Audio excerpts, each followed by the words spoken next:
are listening to episode 323 of the Major Issues Podcast, and a holy two-parter. We're here to tackle the first half of The Ultimates, written by Mark Millar with art by Brian Hitch. The Major Issues Podcast starts right now.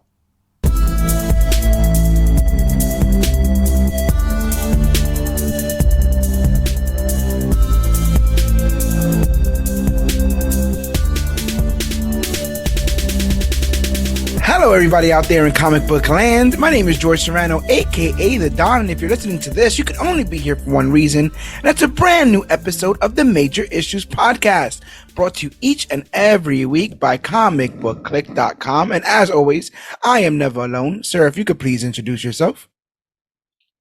What up, everybody? It's John Escudero, aka Yogi.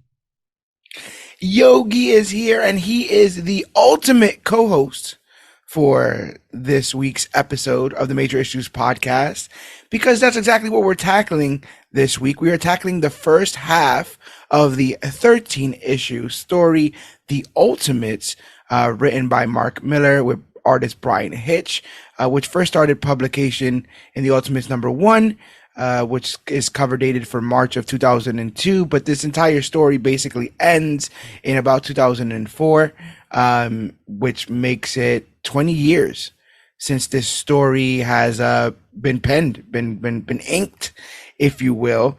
As somebody who followed the Ultimate Universe, when were you first tipped off to all of this? Were you aware of this huge, expanding, creative direction that Marvel was going on? I guess that kind of starts with Bendis's Ultimate Spider-Man. Yeah, I think Ultimate Spider-Man was the first book in that universe. I think I wasn't aware of it when it happened. Like what does that to be, like the year 2000? This would have been like 8 years before I really started digging in to comics and the lore behind things. So when I found out, I didn't even know that it wasn't a separate thing. I watched the cartoon, the film called Ultimate Avengers and Ultimate Avengers 2. And that was like my first experience with the Avengers. Honestly. Interesting. Yeah, that was I don't know where that would have been my very first experience with the super group, the Avengers. So when I finally did dig into the Ultimate Universe, what I did was I read like the first 5 or 6 years of it. It was a lot of Ultimate Universe stuff. It was basically from the beginning of it to like Ultimatum, and then I stopped. I didn't read much after Ultimatum, but most of that early Ultimate stuff I have like in this weird mixed mashed potato lump of information in the back of my head from the one time I fucking spent months reading it all at once. That's my experience with the Ultimate Universe. Right.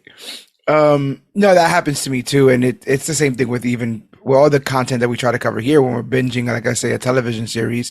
You know, the quicker I take it in, the quicker it's gone from my head, because it just, it doesn't have that sort of staying power. But you can see so much of what's become of modern MCU in this book, in this direction that they take the Ultimates. It was quite shocking to me as somebody who completely missed the boat on all this stuff. I missed the boat on the entire Ultimate Universe. Yeah, you didn't know this was coming? I knew it to a point, but it's one of those things where it's like we've done nothing but, we're at 300 episodes here. We've done nothing but cover comic book adaptations to things that would eventually become, movies, television shows, everything on video games, everything under the sun. The voice of this, the look, I was aware. The voice, I guess, is what it was that I was shocked about. Oh, it's the look. I had seen all the images. Again, we had seen Ultimate Avengers, right? 1 and 2. I had seen all the images, all the new outfits. I hate Ant-Man's outfit. Can I say that? Early up front? Yeah, I can agree with that. He looks like a big ass roach. I don't like this whole ribbed for her pleasure suit that he has on. I don't get it. I just don't think, I think everyone kind of gets a pretty cool upgrade. But yeah, I was aware of the aesthetic, and just the word ultimate screams to me like extreme, screams to me like, so I kind of just wrote it off as like a modernized image of the 616 universe, not realizing how much more pulpy, I guess, or movie It's like, or it's snappy, it's punchy. on it's how do you call it? It's cinematic on purpose.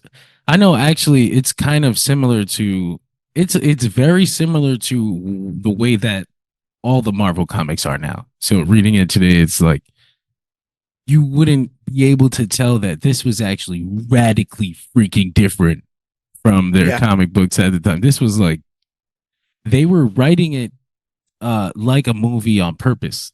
right. Mark Miller and Brian Hitch, the artist, he's known now. This is the book that blew him up.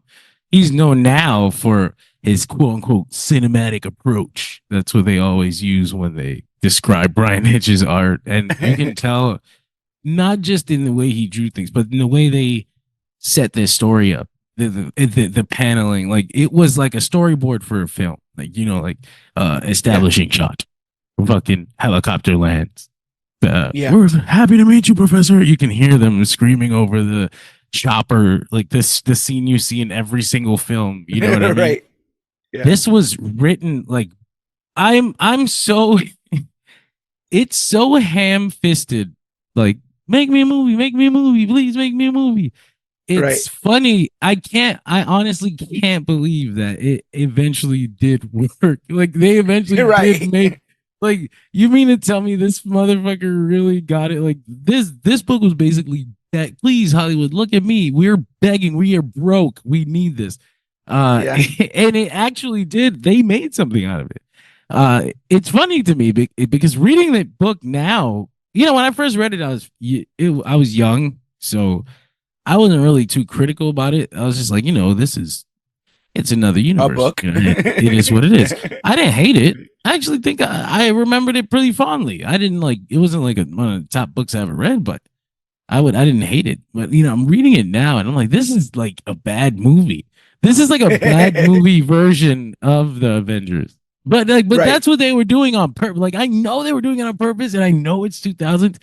It is literally like if they made the Avengers movie in the year Yes. 2002. You know what Yeah. I mean? 100%. It's Yes.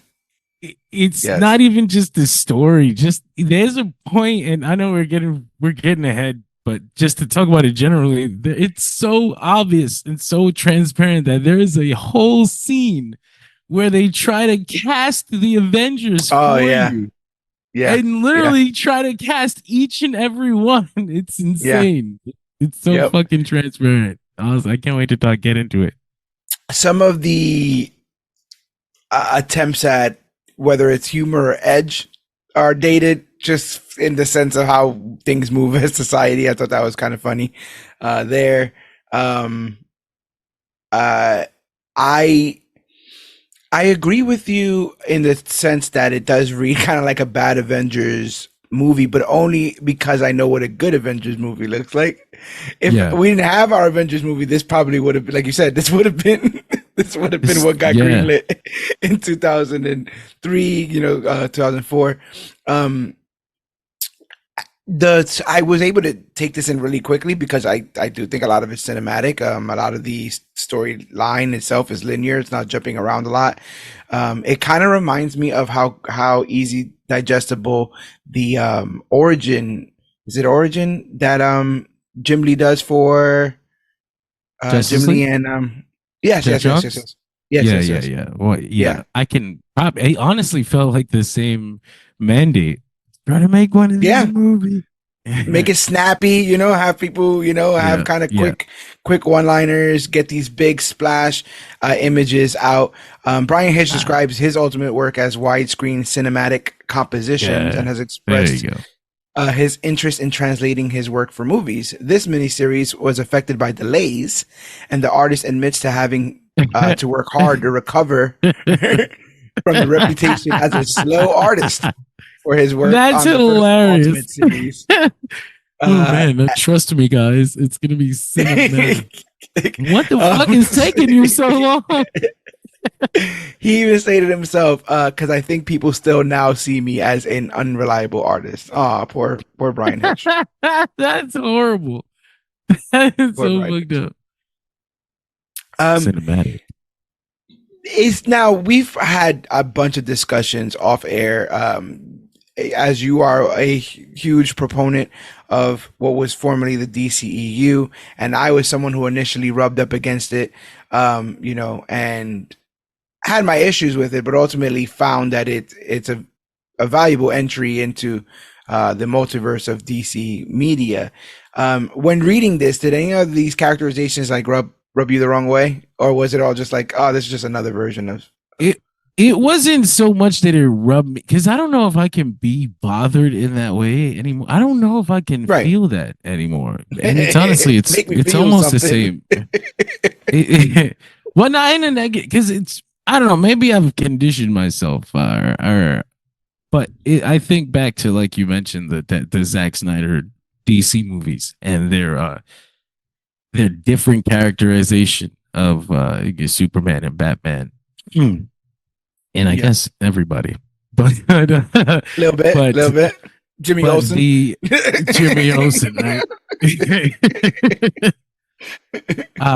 Lex Luthor, but Lex Luthor. fucking this book, man, it's because we've been through so much since then that did remind me of the not just the Zack Snyder movies, but the conversation around them, like the things people said about what he did to the characters. Like it reminded me of exactly like look at this was like an exaggerated. This is like a real exaggeration. Like it felt like an exaggerated version of that conversation. Like if this was a Yeah.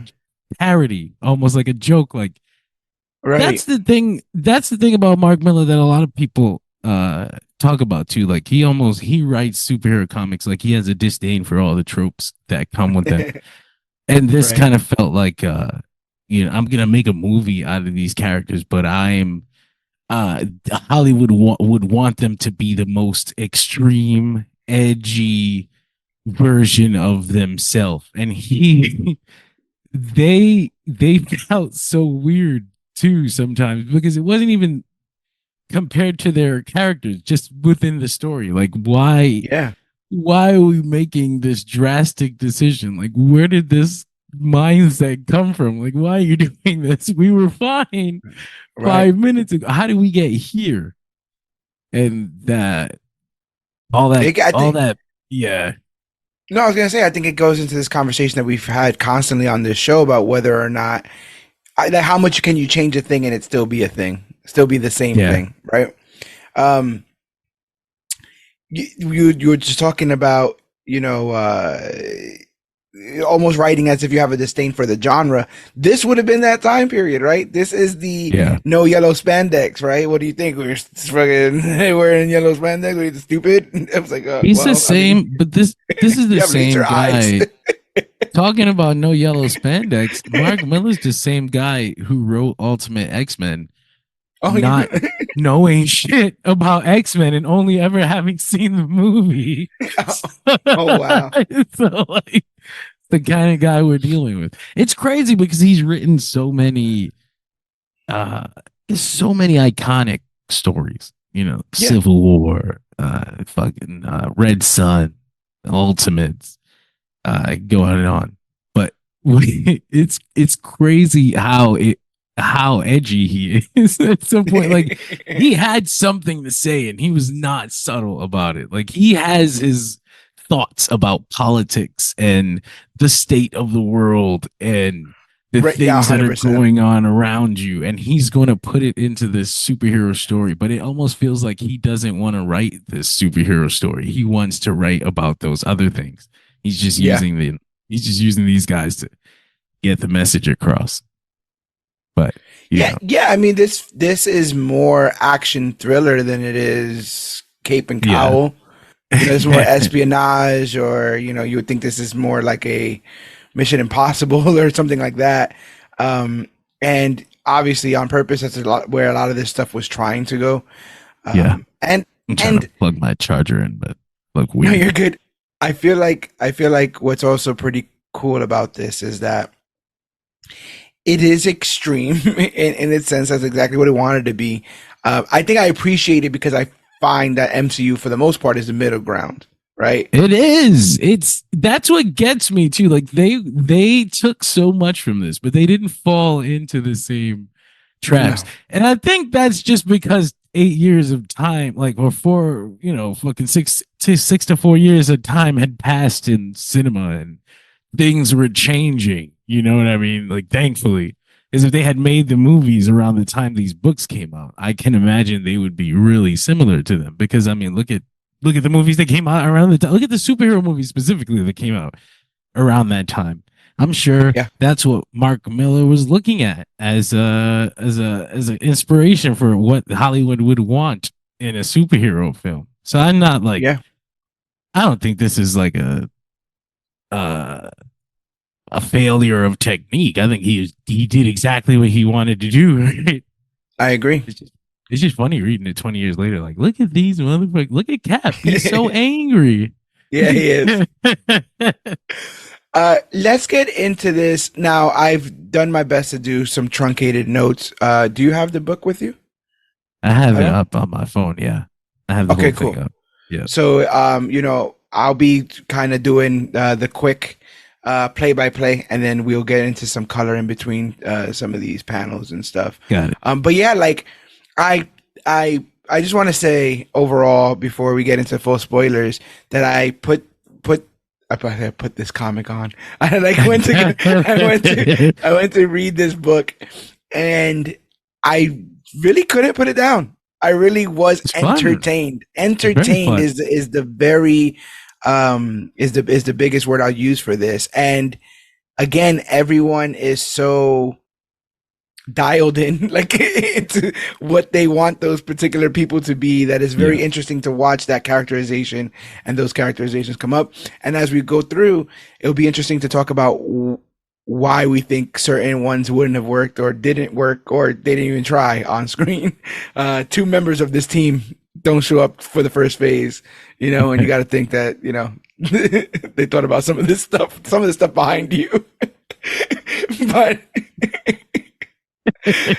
let's get into it. Superhuman is the first issue here. In 1945, high above the North Atlantic Ocean, a squadron of American planes launches an assault on a clandestine, heavily fortified German facility nestled in Iceland. Deep within lies a prototype nuclear intercontinental ballistic missile, potentially tipping the scales of the war in the Axis's favor. Among the brave soldiers in the fray are Bucky Barnes, a soldier doubling as a photographer, and the government-endorsed hero Captain America. Yet one seasoned soldier named Kowalski harbors doubts that Captain America's heroism, harbors doubts about Captain America's heroism, viewing him as merely a propaganda tool for recruitment centers. So this is a very theatrical opening. Oh yeah. It's every World War II movie. The way you see these bombers, the way you see these parachutes, the way you see these troops, and again, it's you've seen 500,000 movies start this way, with like people just all on a troop train or on the back of a plane, and then just one guy in the corner. Who's that guy? Oh, that's that's the secret weapon. I don't know, man. I've heard rumors about him. I don't think he's all. And I know who that guy is. I know it's Captain America. I know he's the best there is. So I'm like, he has no clue. And then Bucky Barnes, war journalist, interesting. I thought Reporter, right? I thought it was funny that he was basically like Jimmy Olsen in this world. I was I like, didn't even that's an think about interesting that, way but to yeah, take that. I was like, that's an yeah. interesting way to take that. That's That also fun. kind of by doing it the way that they did it, that nixes their Winter Soldier arc, but we were nowhere Yeah. near Winter Soldier in real life. I think it We wouldn't have hadn't even been existed. written. Yeah. He would just be dead. This, Yeah. yeah. Bucky's just dead. Um, so I think that this also skips over a little bit of when he jumps off the plane, which is the big moment in the film, right? Where he doesn't need a Yeah. parachute. I was like, oh, look at that. I remember that. I know that reference.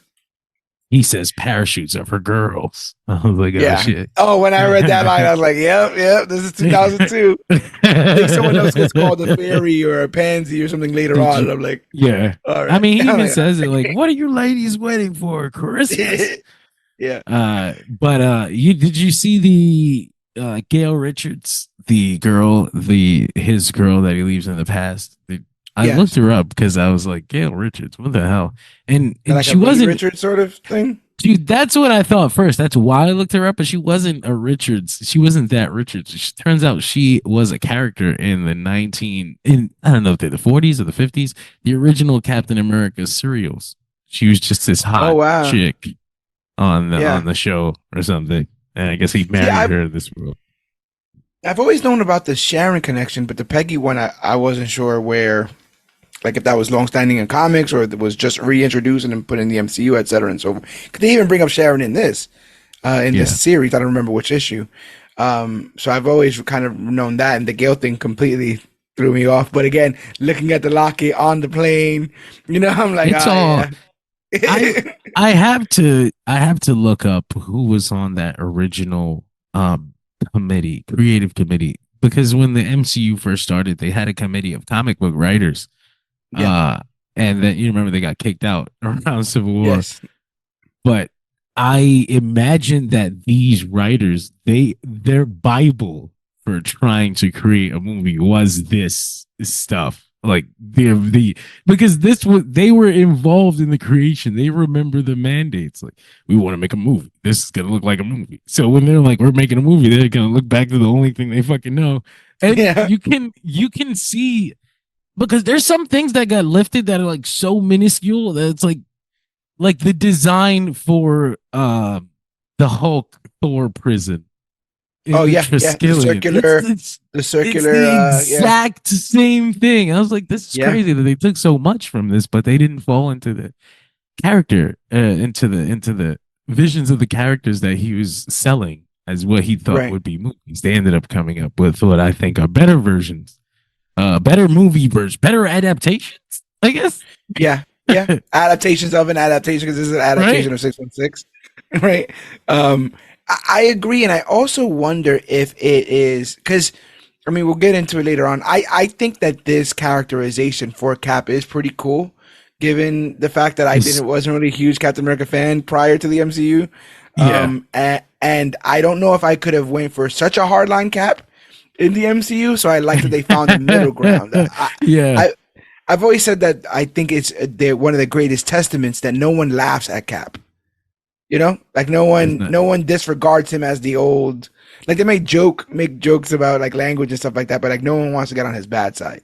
Yeah. You don't want to get to the level where they how they treat Cyclops sometimes, right? Where it's like, screw you. I'll He's make like, out with your girlfriend in front of you on the motorcycle, and punch you you ain't in the gonna do nothing stomach, you about it. bitch.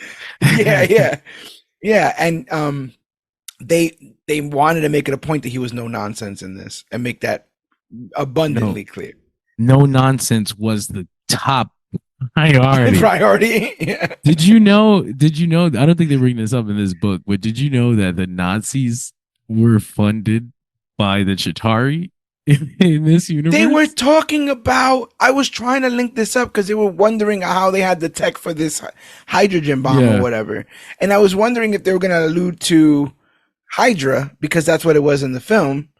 Hydra was kind of backing the Nazis, or Hydra was underneath the Nazis, or something like that, and thus giving them superpowered weapons. Remember, they had all the blue Tesseract Yeah. kind I of think Hydra was tech. just a Nazi. In the movies anyway. Hydra was a Nazi off, like a division, like an Yeah, offshoot, and then not they extreme started. enough. Yeah, Yeah. we've started doing our own shit. We're cool as hell. I guess for them in their world, like, Yeah. they thought they were, We got an octopus now. but the Chitauri, yeah, the fake scroll, which the MCU did eventually, at least got to use the real ones. It made Yeah, yeah. force the comics to turn the Chitauri into a real race. Now I got to deal with those bastards.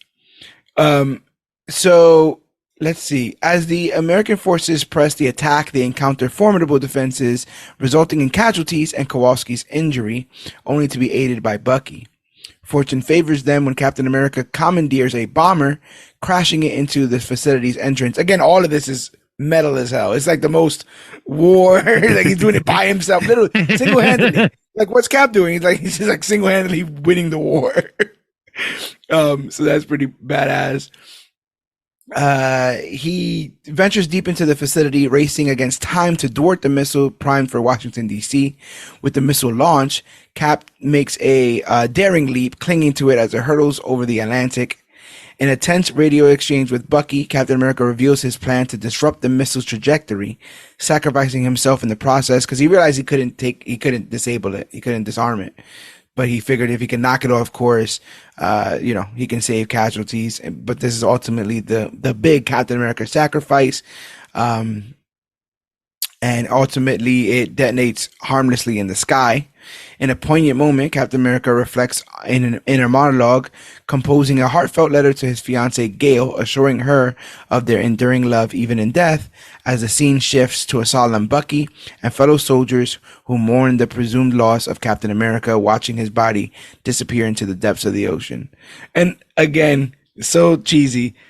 The story is always the same, but I always pop when they find him. I'm always like, yep. Yeah, like, that's our guy. Yeah, I'm like, let's just get to the part where we find him. It's always like a needle drop moment. Like you'll never guess what we found. It's like the frozen body. Let's go. I can hear the music in my head. I also really love that was the actual way they brought him back in the comics in the 60s. They found frozen. And I also love the meta of it all, that he was a National Comics character that they did put literally on ice until they broke him out so they could use him for this. And then when they're like, well, what can we give him that would be substantial of any kind?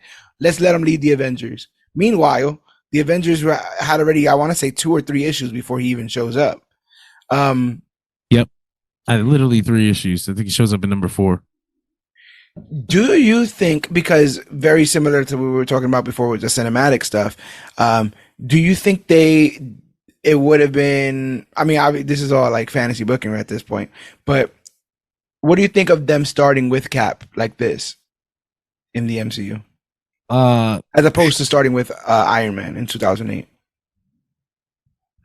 I think that the way they did it works better because the way that it ends up happening in real life. I mean, it works better because, I just think you set like if we were going to do one movie and the whole Avengers was just one movie and we didn't have the space to do anything else, then you totally should frame it with like Captain America in the beginning and as the point of view character, because he's like the obvious point of view character. Like he's the fish out of water. He comes in. So you could frame it with his experience in the beginning and then what his experience is going to be after it's over. But like since it's spread out across so many different films, I like that they set the tone for what the Marvel universe is first before taking you back and doing like a period piece war movie with Captain America. I just think it works. I just think it works better that way for a universe. No, yeah, I think it's interesting. I also think RDJ is so RDJ. Robert Downey Jr. brings such a tremendous performance as Tony Stark that they kind of realized they didn't need 8 Tony Starks. We have a one man with enough edge and sass. Everyone else can kind of sit back and play genuine, which was not something I don't feel like in this book. I feel like everyone has a bit of an edge to them, where I don't feel like it's the same in the MCU. And I kind of crazy when you think about how much of a bad boy persona RDJ had off screen for him to kind of play that in and fold that into this troublesome billionaire with, seeing me with a death wish.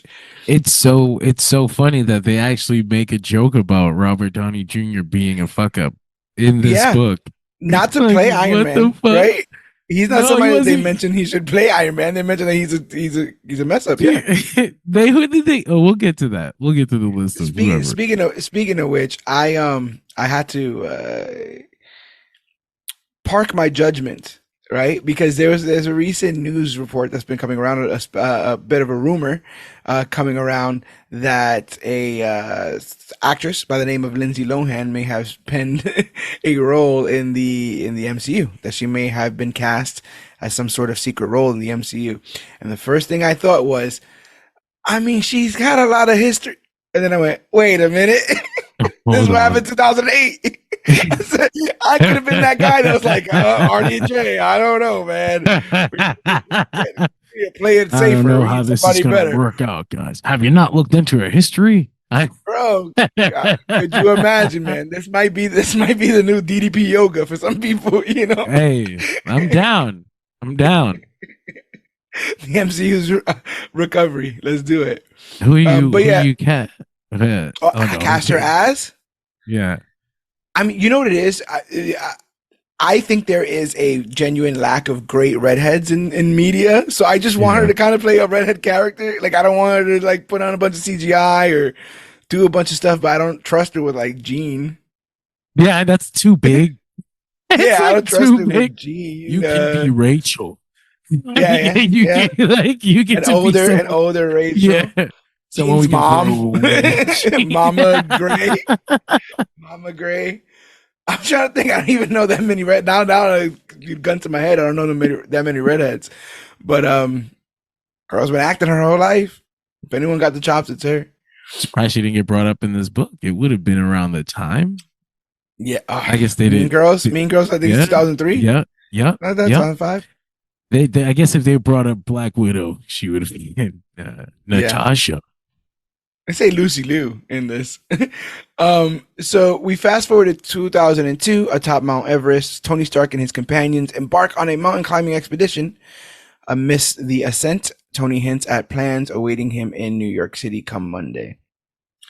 In the next issue, Big, over dinner. Now, this is a big scene, so I just kind of truncated it this way. Over dinner, Bruce Banner informs Nick Fury that he hasn't detected any traces of Hulk cells in his system for the past 3 months. In response, Agent Fury reveals that the president is allocating a staggering $50 billion towards his super soldier program. He further elaborates that in the light of the surge in supercrime, S.H.I.E.L.D. is actively developing a superhuman unit to address the evolving challenges of the 21st century. This is a quite easy to understand motivation. It plays right into everything going on at the time with war and espionage and Patriot Act, and we've got to be the best and have the best military and have our eyes on every country at the same time to make sure that we're the ones And staying on top. What do you he think about kind this of had translation here? he kind of had his own ideas about the country at the time too. I've done unfortunately a little too. I've read a little too much, and he. This was like his cautionary tale. This is what he thinks the country is doing. Not sending superpowered people, but having secret teams that they can do whatever they want with. And he thought Bush's America was heading to a bad place or whatever. And you kind of he's sprinkling his little ideas in there. The actual Bush cameo fucked me up, Oh, but yeah. I was like, that's not who it. That like has to what? be who that is. I was like, what the hell? But the thing I don't know how I feel about this Hulk. He's so pathetic. It's like entirely. It's like legitimately pathetic. They drew him like a nasty, Yeah, ugly. He's got like two chins, but he's not fat, and he looks right. greasy. And Yeah, they all treat him like shit. It's yeah. And the actually thing is, kind of fucked. It's funny as hell. It's he's fucked already up hulked though. out before, so they're all kind of already like Yeah. looking at him with side eyes and stuff. Um, Now that I've read Immortal Hulk, I have more of a touchstone on the character. But prior to that, I've always had a weird misunderstanding of him because, like I said again, like I've always wanted him to be the Hulk. When ultimately, in almost everything I read, he doesn't want to be the Hulk. Yeah. He's trying desperately not to be the Hulk. But in every other piece of media, it's like, yeah, Hulk out, kill those people. Like that's what you're rooting for as a fan. So you really have to make a fan of Bruce Banner. You really have to go out of your way to make people fans of Bruce Banner to care anything about the Hulk. of it all. And to be honest, I think of the OG6, I think Banner may have one of the weaker characterizations in the Oh MCU. yeah. Oh no, And it he doesn't help that he absolutely does. changed. It doesn't help that they changed the actor completely. And That kind of messes with it your doesn't help that connected they fucked connection. up the whole the whole double movie situation with Universal. Now they'll just never make another one again. Right. Um, Uh, I but just I thought wonder. no, I think Homeboy could have done this though. I think Norton could have been the the miserable, lanky I think you sort of can make jerk. a miserable, sympathetic Hulk.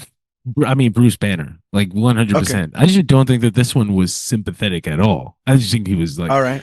not only was he pathetic, like he was a genuine loser, like a fuck up. Like he would say Yeah. the wrong things. Like they didn't give me a reason to feel bad for him. Is Right. my thing. Like I don't feel bad for him at all. I feel the closest I got to feeling bad for him was, I guess later on in the story we'll talk about it.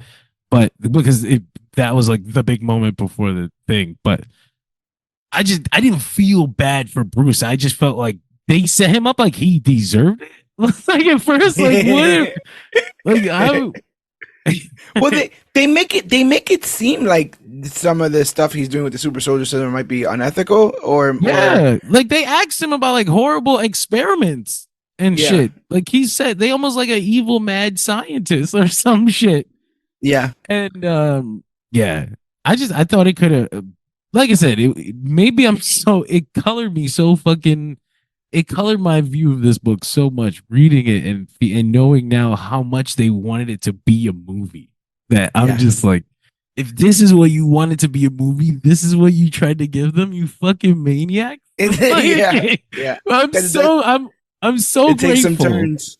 It does take some turns. I'm so grateful that it worked out so well.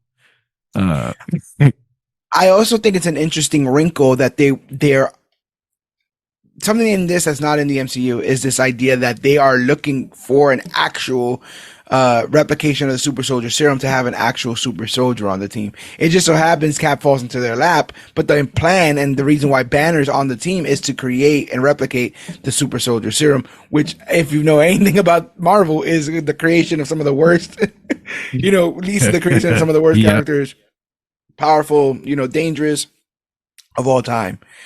So you already know that that's putting things in a bad light. Fury in this is the Fury that we talk about all the time. He is the I have eyes everywhere.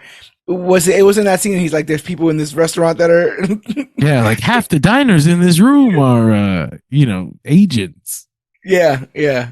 That screams to me, Nick Fury in this, and I also think it's completely bold that he's just Sam Jackson.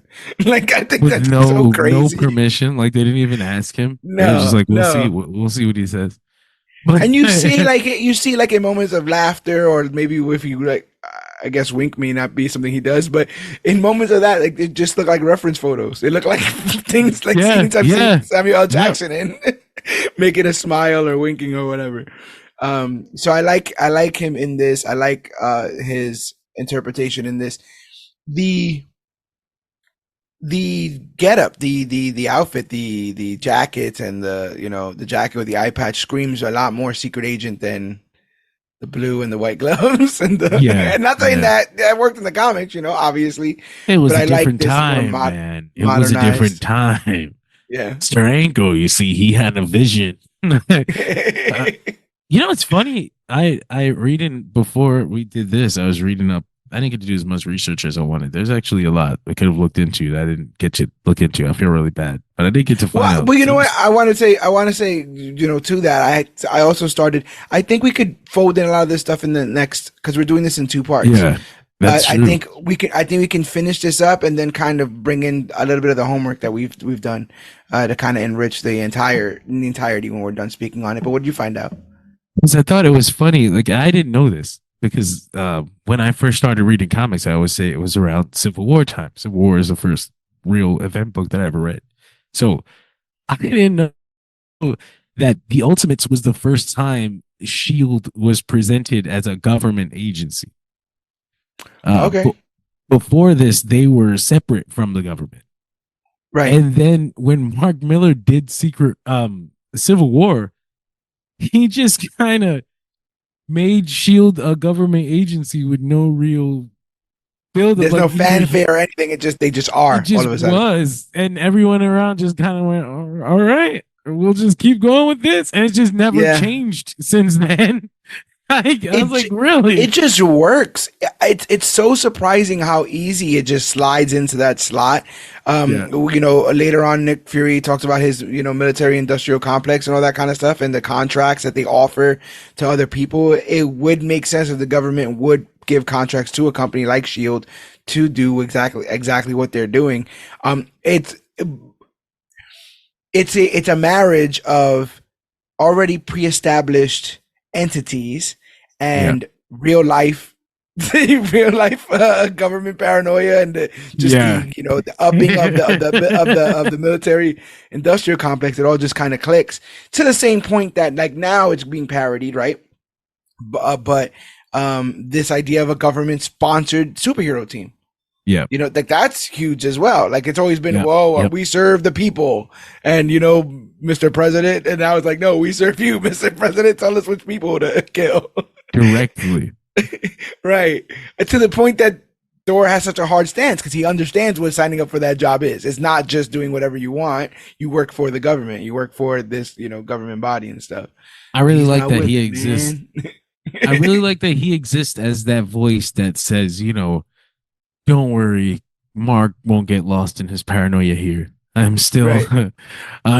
he's still aware of the other side of the coin. But it's also very apparent how hippie-ish that sounded Yeah, then yeah, compared to now. Like now, everyone says what Thor says. Everybody on the corner has Thor's opinion about the military and the wars we fight and how we're just tossing money around. But in 2000, 2003, he sounded like a hippie, and that's exactly what they call him out as. So I thought that was really funny because I was like, that was quaint. indicative of who, of how he thinks of those people who say things like that. Yeah, and how blindly bloodthirsty we were at the time, right?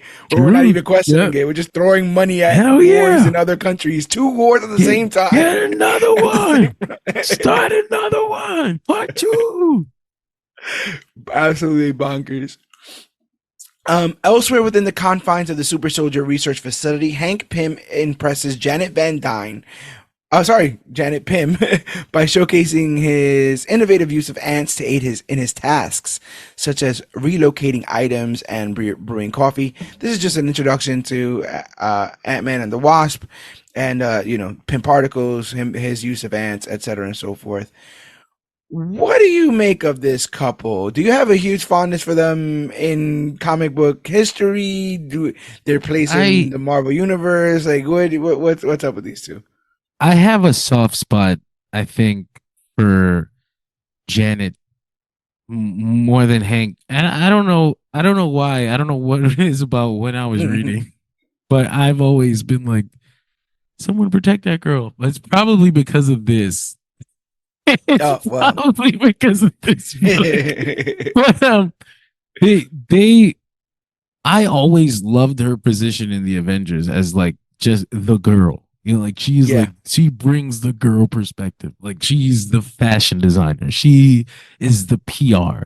She is like I'm keeping this team on track. Like these big messy fucking dummies could never Yeah. exist without Janet.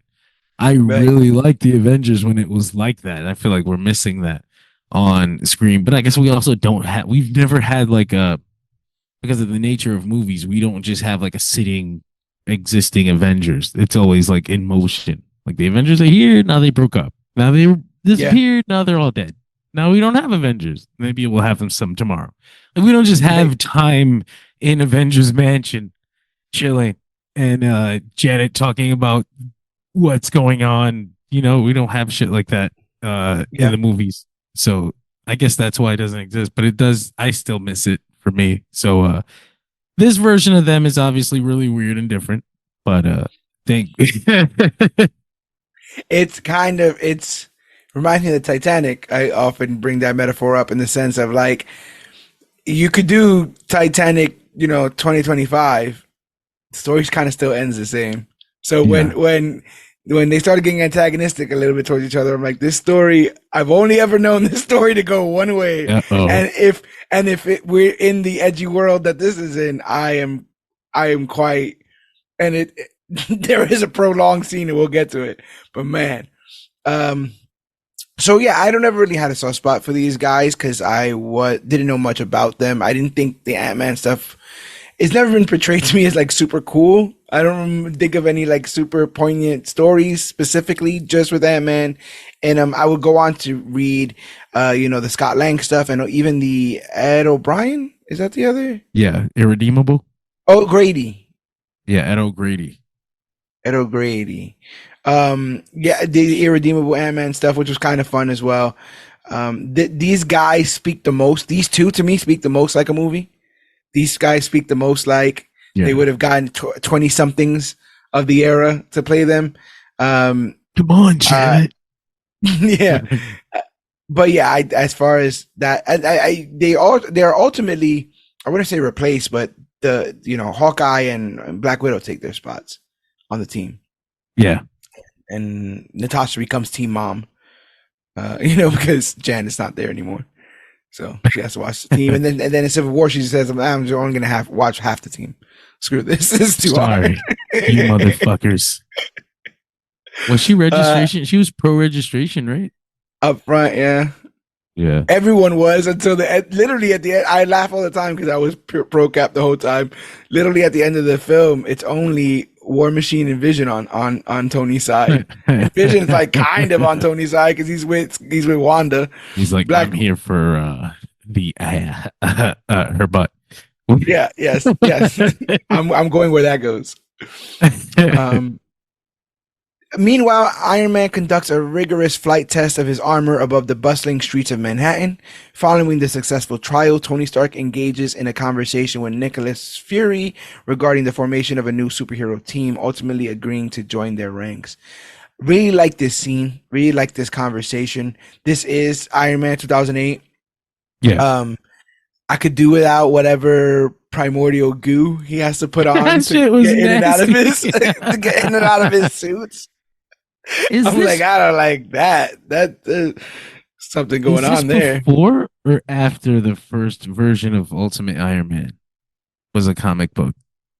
I wanted to double check before, right? I didn't get a chance because I don't remember if Ultimate Iron Man was released before Ultimates, because I remember reading Ultimate Iron Man and it being it's after Ultimates.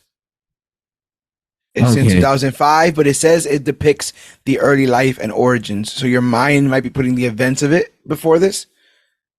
It was written after it.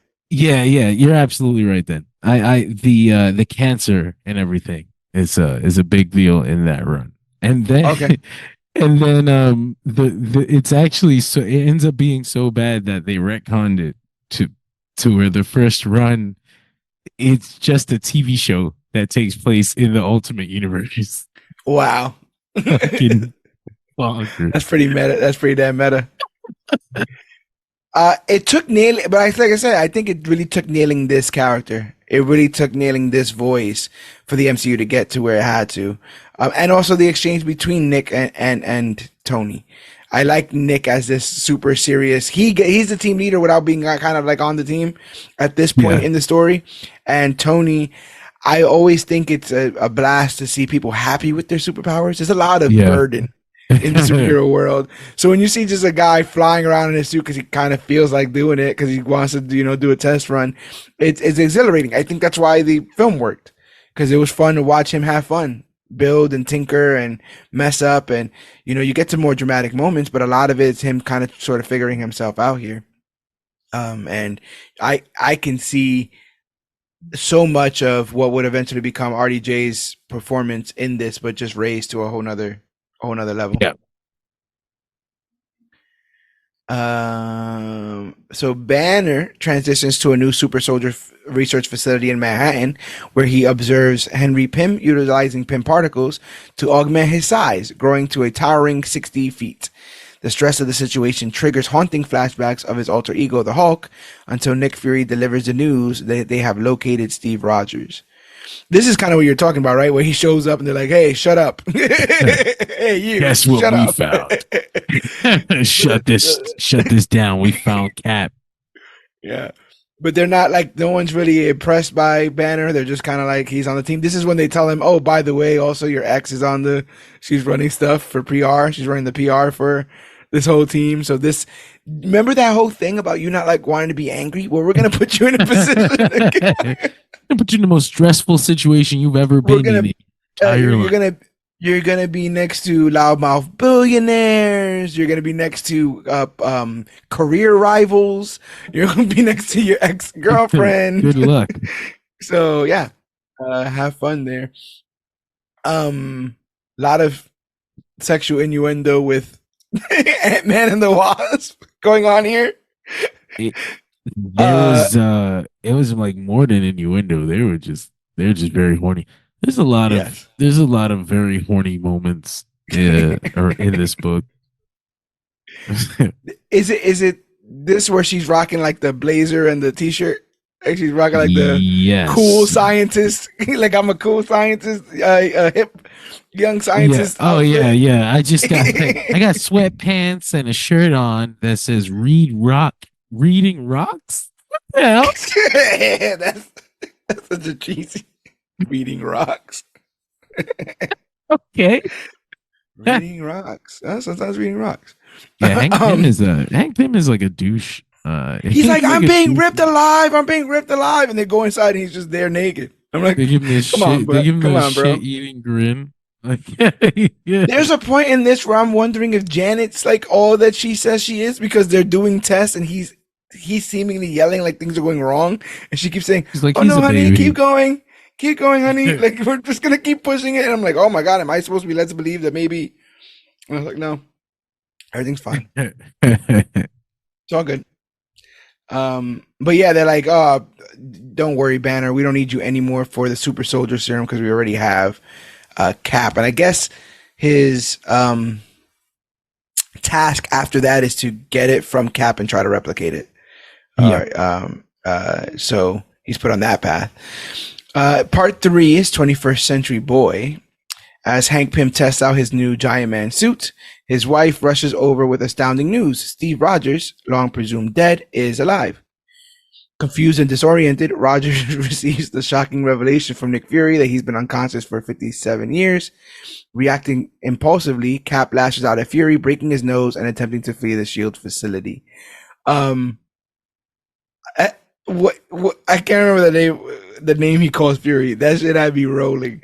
Some German something or other, right? He's like, "Good work, Hans," or whatever. Like, "Nice try, Hans." The accent's flawless. But you really should have done your homework. The highest ranking black man in the U.S. Army is a Brooklyn-born captain I grew up with. Like, goddamn, hold on, Cap. Wait. And again, like, who finished that thought? What a super cool way to introduce this character, right? Like, the whole SHIELD's getting taken. He ain't got a gun. He ain't got nothing. He just woke up. And he's whooping everybody's ass single-handedly in that room. And then, like, we'll see in the MCU, it's like a dinner tray he uses as a shield to bust out of the, the medical tray. He just uses to bust out the window and just run on foot, because that's Cap. And I kind of thought he was gonna run into Times Square, and I was waiting for him to get into Times Square. But I love that in both instances he immediately susses that they're lying to him. In both instances when he wakes up, he's like, "Oh, nah, yeah, I'm motherfucker."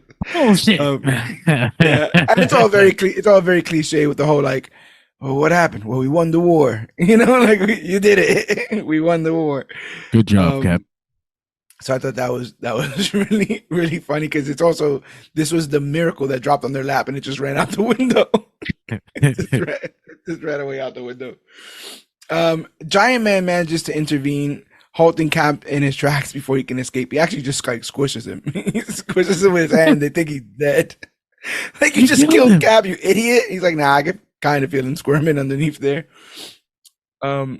Criminal. Subsequently, Cap comes to terms with the truth Fury presented and decides to reconnect with his old comrades. We find out that his former fiancee Gail Richards has moved on and is now married to his old friend Bucky. That's fucked up. I am so glad they didn't do this in the movies. I'm super glad they didn't do this in the movies. I wonder. Winter Soldier saved us. Thank you, Edgar Baker. You know what was the first thought I had? And then I was like, oh, they did that so well. It kind of sort of reminded me of Rick in The Walking Dead. Of him coming back and his best friend and his wife are together. And that's right. Like you kind of gotta like. And the funny thing is, this is 2002. Walking Dead's 2003. so I'm like, there's a little bit of linear thinking there, but I don't think Bucky deserves no. In the media before this, it seemed like he wanted to give Bucky some grief, and I feel like Nick Fury kind of talked him out of it. But it feels like he wanted to walk up to the house and be like, "You two hussies." And it's like, bro, it's been 70. He was gonna walk years. Up to that. He came over here to punch Bucky in his face. He said, "You're my what did what? Let's go over there right now. Cap, relax. No, we're gonna go right now. We're just gonna talk. Spent 2 hours. He just spent 2 hours trying to talk him out of beating up Bucky Barnes. Cap, but he's 80 years old. I gotta see it with my eyes. He's 80 years old. He's in the back rolling his own cigarette. Like, I'm gonna handle this. You can buy those now. You don't gotta do that anymore, Steve. Oh, damn! No, Steve scares me a little bit. I'm not gonna lie. He does scare me a little bit. It kind of. If you get him too angry, he might just beat the shit out of you. Like I said, like he's like, oh, how did Bucky sound? And Nick Fury's like a guy who's dying. He's like 80 years old. What do you want? He like literally looks at him like, what do you want? The guy got cancer. Like, leave him alone. Does he sound like he can take a punch? Yeah, that's what it was. Did he sound happy, Nick? Did he sound happy? Reflecting on his lost past, Cap, accompanied by Nick Fury, visits a cemetery to pay respects to his deceased loved ones. Did I miss him going to see Bucky? Yeah, we didn't talk about it in detail. I want to talk about the Gale part. What do you think of the Gale part of this story?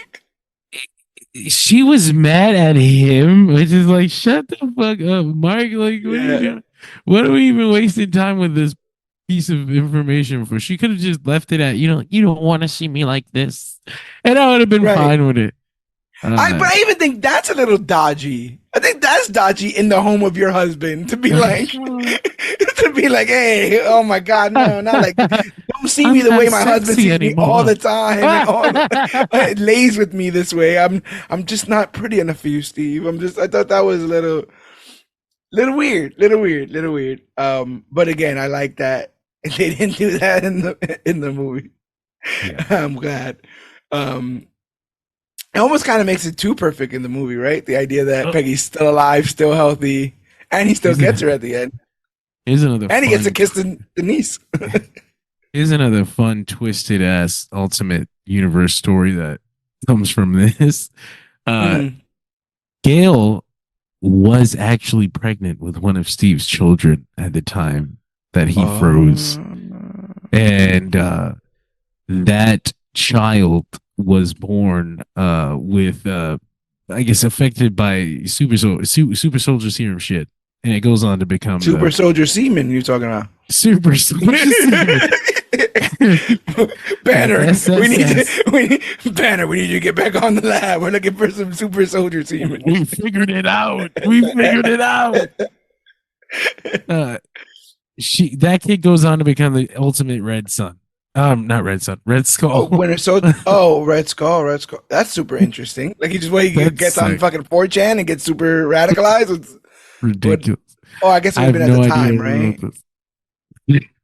right? They also mentioned some family members of his, right? At the funeral sign. They all dead. I wasn't sure if a brother, he has a niece somewhere. Yeah, she's alive. Yeah. He's like, why'd you bring me back? He's like, I guess. Everything I love is dead. And then Nick Fury's like, not everything you love. And he points at the American flag and Cap's like, damn right. I'm like, that would have worked on me when I put my ass back in the ice. This world is scary and confusing. Uh, Cap really was like, you know what? You're absolutely right. Yeah. Damn, Nick Fury's just like, And you're the easiest stupid motherfucker. Nick Fury's like, Betty, order 50 American flags, put them all over the Triskelion. Every time he doubts himself, someone point at one. Don't forget why you're doing this. um, uh, at the newly established Triskelion, the world witnesses the historic moment as the Ultimates assemble, with Captain America making his triumphant return to the modern era. This is a big gala thing.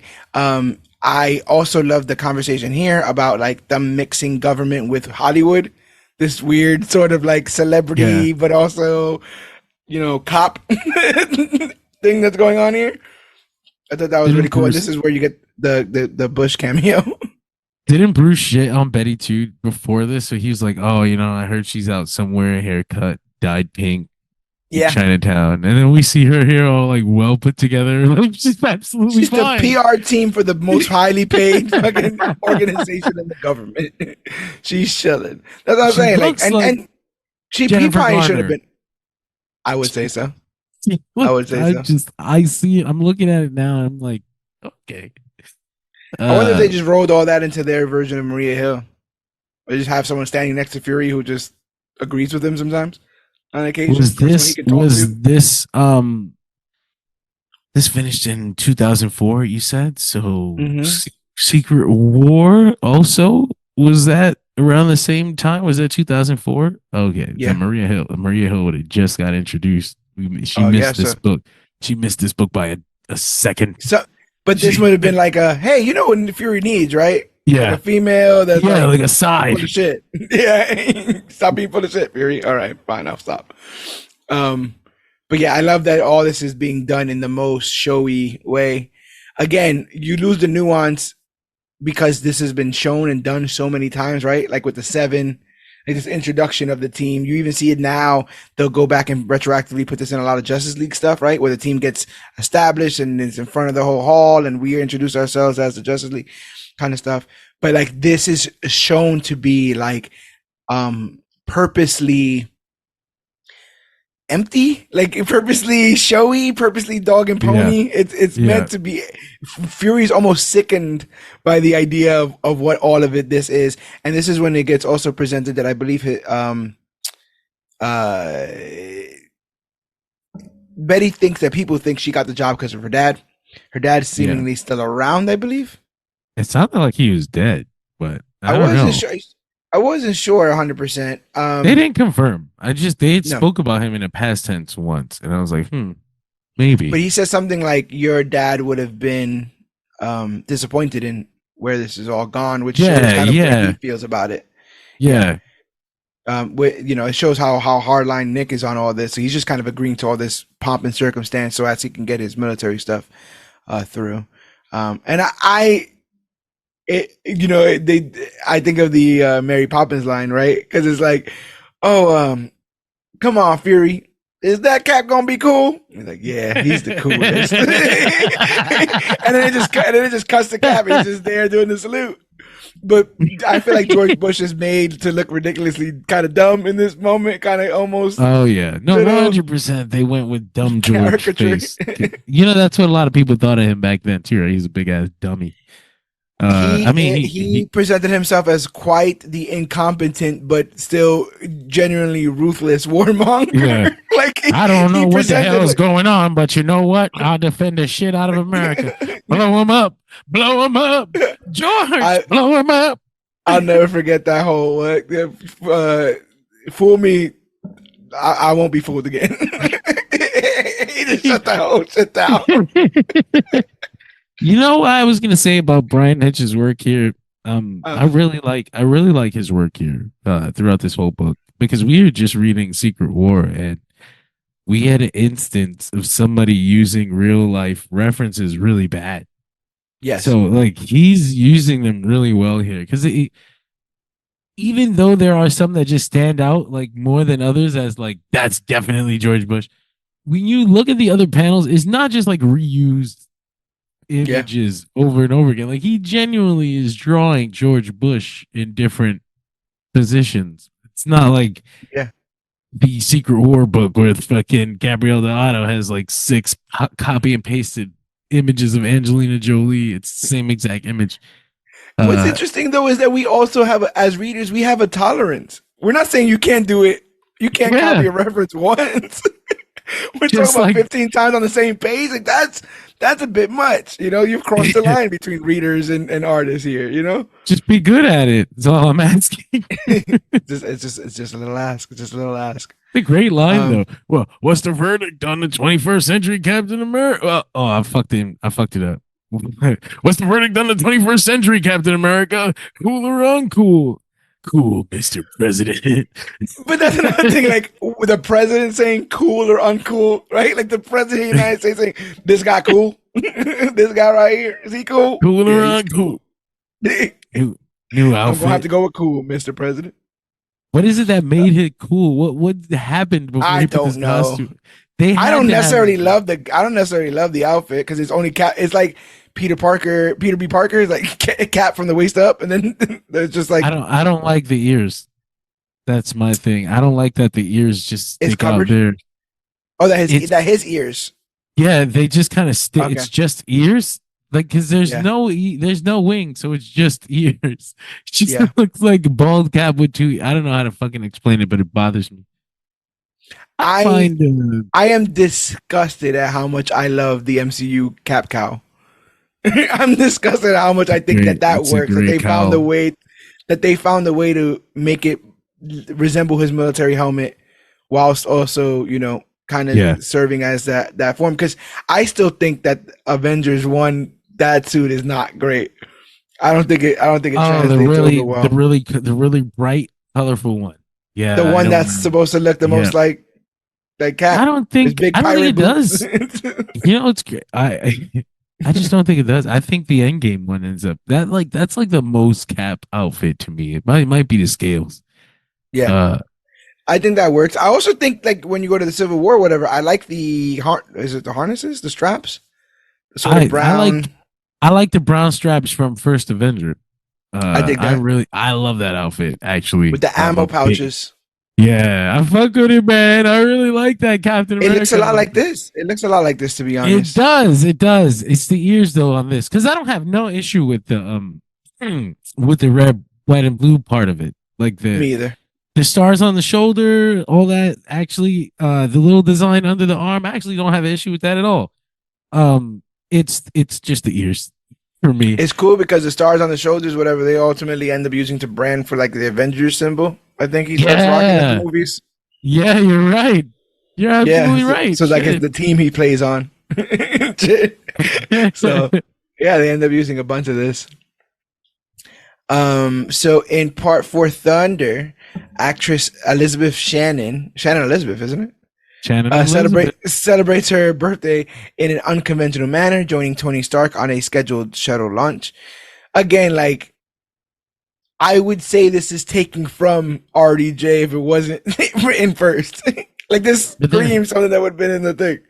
there's so many cameos of famous people and references to famous people and Pop name culture. drops of famous people. Yeah. But it's like all movie stars too. It's like straight up television movies. I swear, this is the kind of stuff that makes me. They were begging, please, we're Yeah, right here.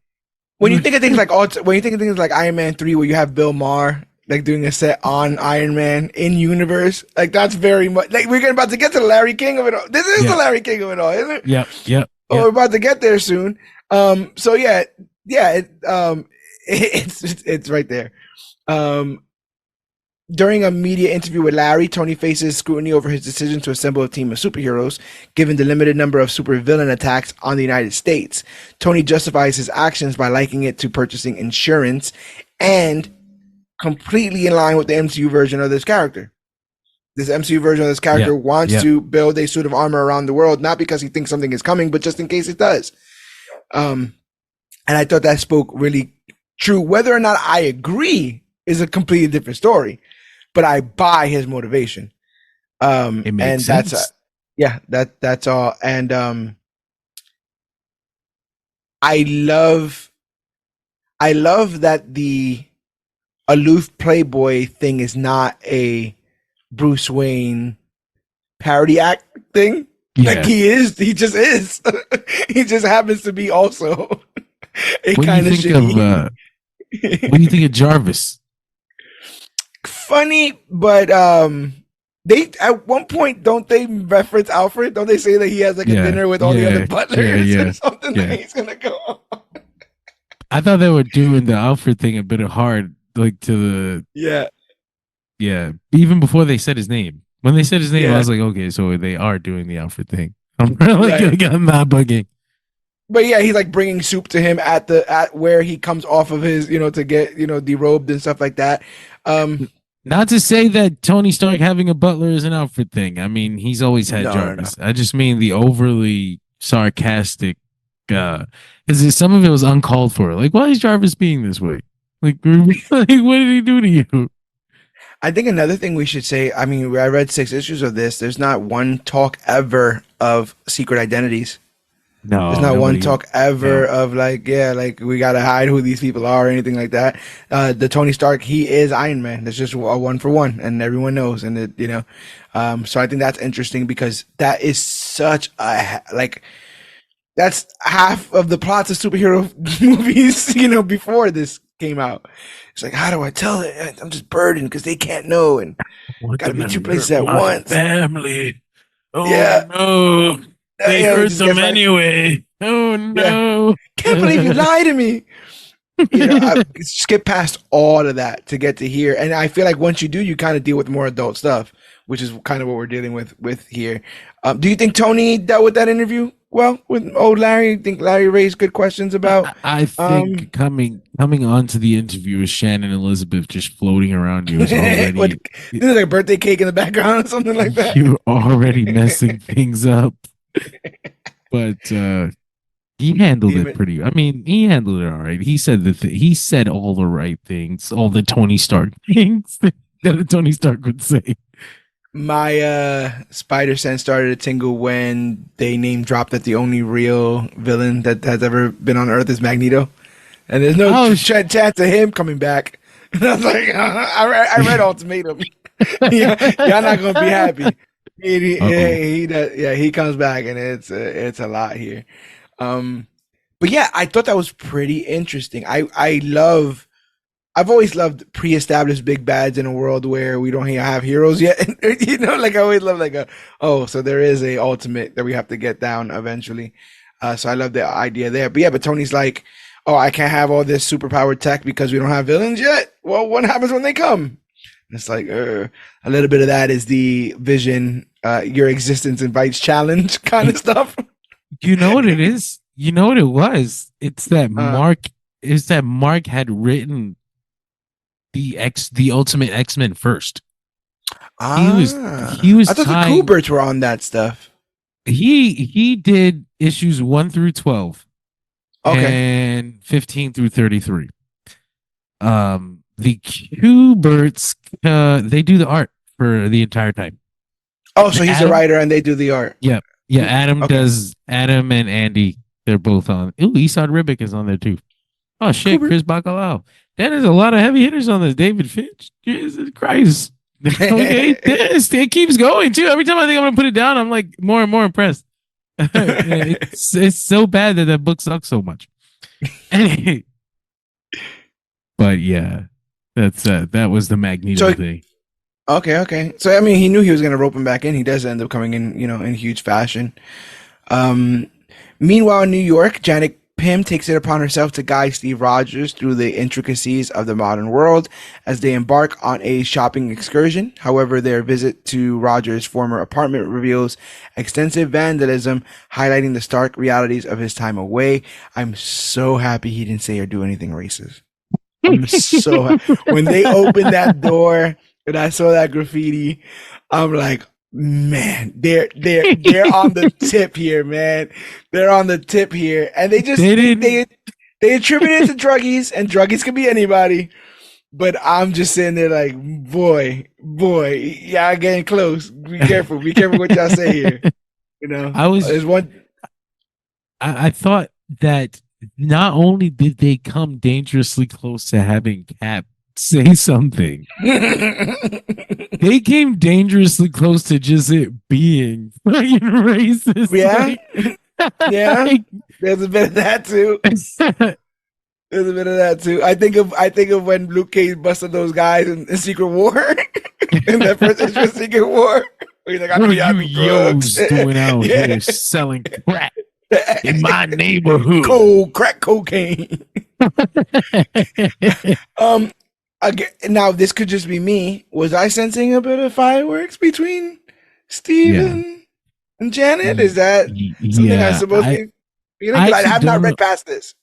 I don't know if they follow up on it later on, but I know that it is on purpose here because Steve be like no we know kind of what our characterization of Steve is, and even in this hard edge version of that, he's still in there. And Steve is kind of like, now that he spent a day with Janet, he will be like, that's my friend. You don't hurt my friend. So Yeah. there's certainly a relationship there, at least, even if not romantic. And it goes back to what me saying that they kind of swapped this out with Natasha, right? Because Natasha is the one that kind of takes him Yeah, around and, buddies with him, the peanut butter and sister. jelly sandwiches. Was that Yeah, jelly? Something? I can't yeah. remember exactly what was going on She there. she cries. She cries when he's around. It's okay. I mean, She's an sister, assassin. but she did kiss him. She did kiss him that She one did, time. but it was a thing. That's I don't. I've never had a sister, so I don't. I was gonna. This is I gonna don't go know. down a very interesting train that is ultimately gonna lead to the ultimate version of Incest. Quicksilver and Scarlet Witch, which we'll get Oh to at a later no. time. But all roads lead. It all goes back. Yeah, so I was wondering there. I was like, okay, and already, because I know how they're already kind of setting up Hank to be antagonistic and in this moment. There's. So I'm like, where are we going here with I. this? I don't know if it's on purpose, because I don't know. Like, I know that I don't know how much Mark Miller was thinking about Janet the character when he did this, but that's really in line with Janet. Like, she's very flirty, but not on purpose. Like, she's not trying to bang you. Like, Yeah, it's just the way she is. she doesn't. She doesn't. I don't want to say she doesn't think, but she doesn't put too much emphasis on like consequences. I guess I often Yeah, think of like when she told Wanda about the baby, like at the pool. Like completely like, oh yeah, by the way, remember your kids? Oh shit, I shouldn't have said that. didn't they proof your kids, girl? Oh, Yeah. Oh damn. Oh dip. sorry, Yeah. sorry. So I often think of that. So yeah, this is fitting there. And ultimately, I'm trying to figure out, because again, I don't know how all this unfurls. Like, with the events of how this story ends, is there a place on this team still for Yeah. Hank Pym? Do they find out about that? Does he, and all that Oh, comes with it? this is gonna be a very fun second part. So back at the Triskelion, media attention focuses on Giant Man while Betty Ross and Bruce Banner discuss the challenges of team development and recruitment. Despite efforts to enlist Thor, their attempts are rebuffed as he sees no merit in aligning with a team that defends what he perceives as the corrupt status quo. Is that when they actually sit and talk to him? Yeah, they had the conversation with him on the island. Oh, because they With his all come together. They all go, worshippers. right? Yeah, no, I Well, think it's Betty, Nick, and Banner, I want to say. I think it's just Nick and Banner and a team of no, it's just Nick and Banner. They don't even bring a team. Okay. They just have a helicopter, and all the worshippers are like excited. Let's talk. Yeah. Let's talk this interpretation of Thor. What do you think? I like that he. I like the idea that he might be wrong. Like, I like that too. It's an interesting wrinkle. He could be a god, and he certainly has powers, but he doesn't seem to know, like, for sure. There's like, wasn't he locked up in a mental facility? Like, he doesn't fucking know. Not only that, if I can get my details correctly, all of this revelation came after a nervous breakdown at 13. Yeah, yeah, exactly. So it was After like it, he had a complete psychic break where his mind just snapped, and since that day he has realized that he is a god. Now, when a but then normal the person tells you age, that, you put them in jail. but it's the age too. He could just be a mute. Oh, 100%. He could just Like have he powers. at 13 years old, he just fucking had a breakdown and decided he was a god and he had the powers of one. You know? To me, I think that's one of the most interesting things about religion is like the causality version of it, right? Where it's Yeah, like, could be. did my grass grow because I prayed, or did my grass grow because it was time for the grass to grow? It's like, does it Yeah, really matter if I prayed and it grew? Then to me, that's what happened yeah. there. And for them, to all these people, it's like, well, he is chilling in Norway. He commands the thunder. He has a hammer that seemingly draws lightning to it. He's Thor. How could he not be Thor? He seemingly, he has all that on paper. But this idea that um, they have to rope him in, and I don't like this enough to be like, oh, they should have done this in the Yeah. film. I think that the way they did it in the film actually works. But I just thought it was an interesting take on the character in general, and probably one subdued by this whole idea of not getting too comic booky with it, right? That's that's that's certainly a big like they were thinking that throughout everything in this book, like how do we make it more Hollywood, less comic book? So that I can see that maybe that's the idea they had. Like maybe if he was straight up a god, it would be too comic booky. Maybe we have to leave that doubt there just for the sake of Hollywood. Yeah. But I think when you mentioned Thor in the MCU, I always wonder like how do we not we just kind of skipped over the Donald Blake stuff. Like it doesn't even Yes. exist. It barely exists in the MCU. I think he just wears a shirt with a name on it once or something Yeah. like that. But aren't we in a weird space with that whole character in It's so general late. in Marvel Comics? Because I feel like now they've gone back to say that he's been on Earth throughout the centuries as Thor, just chilling, young Thor, right? Hanging out in Norway with no issues, doesn't have They to play someone else when he's doing it. ever since synergy. You know how that goes. Synergy. Synergy. Synergy. I always think of like the reveal in like what is it, The Secret cane? War?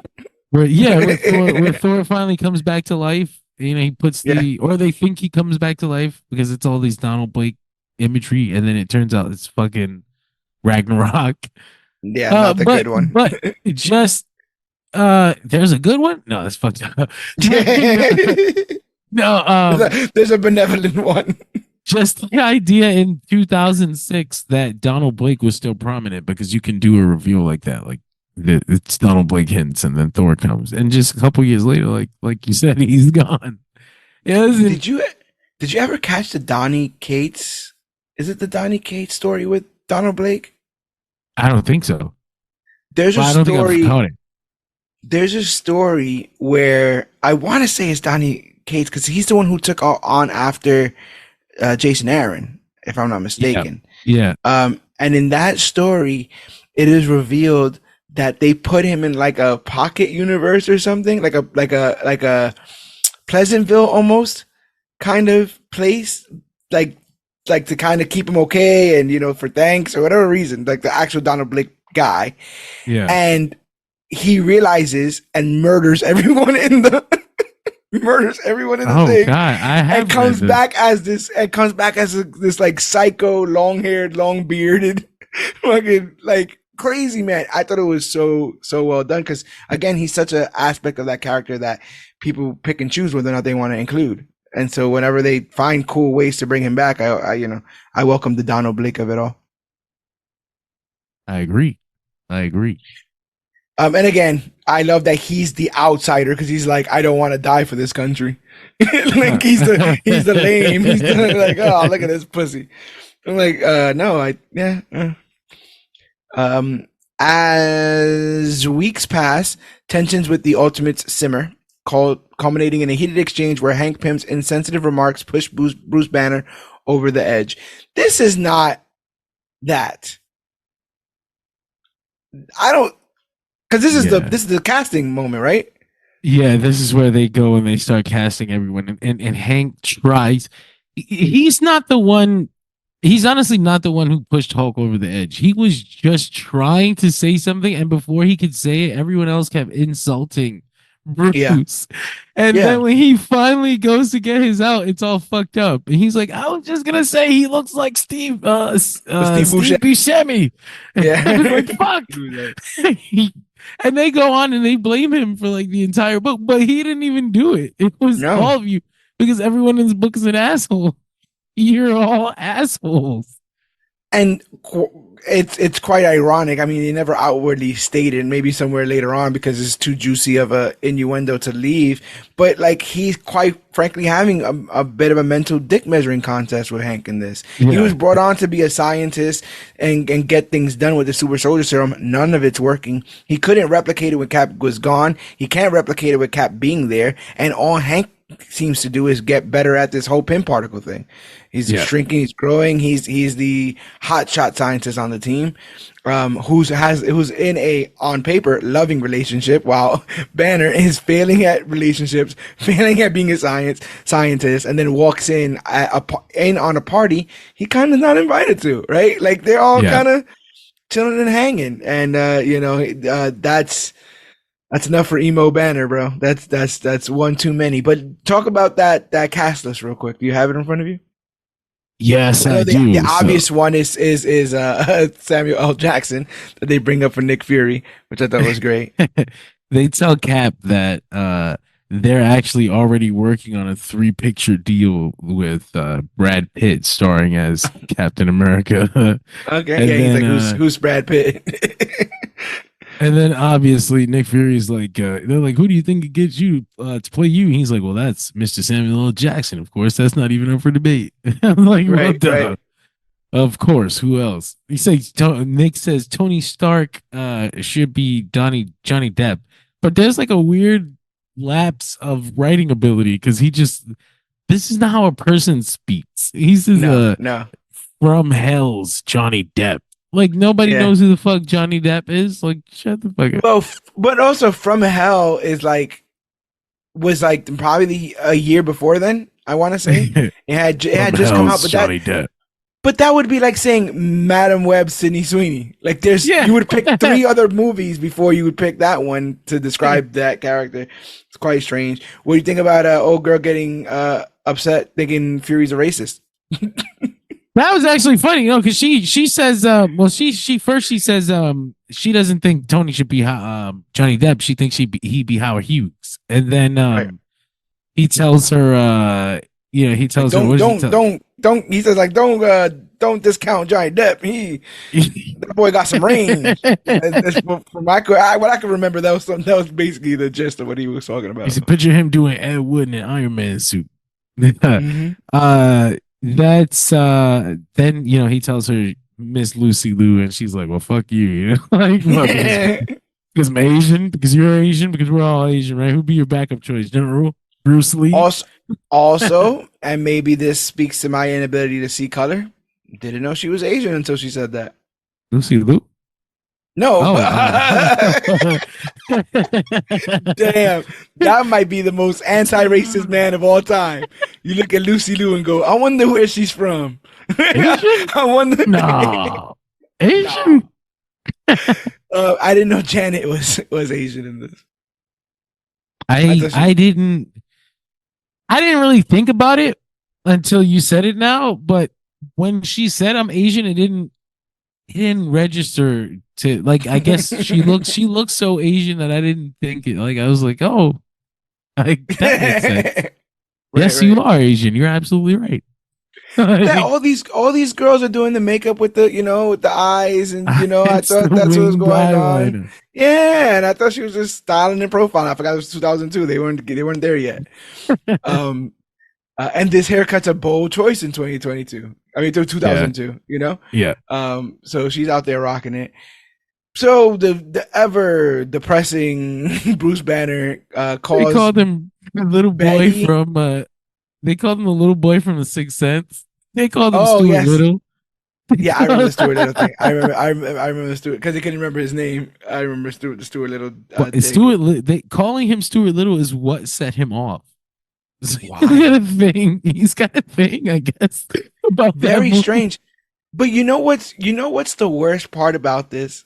You know what's the most pathetic part about this, in my opinion? When he called Betty.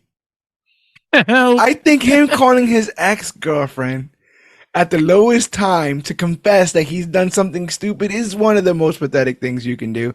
I know because I've probably done it in my youth, right? oh, It's like Jesus. you drag come back, like what is it? What are you hoping to accomplish with this? But he Nope. ultimately confesses that he feels like because he's been failing at all other tasks, he will be the catalyst of the Ultimates, this team of superpowered people, by giving them someone to fight in the Hulk. Am I right to think this is very dumb? It's a very dumb way to get to the idea that the Hulk always brings the Avengers together. Like we Yes. just skipped over a bunch of steps and we were like, fuck it. This is how Right. we get here. I laughed so hard at them at the ways that they hid Freddie Prince Jr.'s face. As to not Oh get yes, because Betty's on a screwed. date. Betty's on a date with Freddie Because Prinze Jr. it seems like a nothing joke. Like it's just another throwaway gag. But in reality, like this is a big plot point.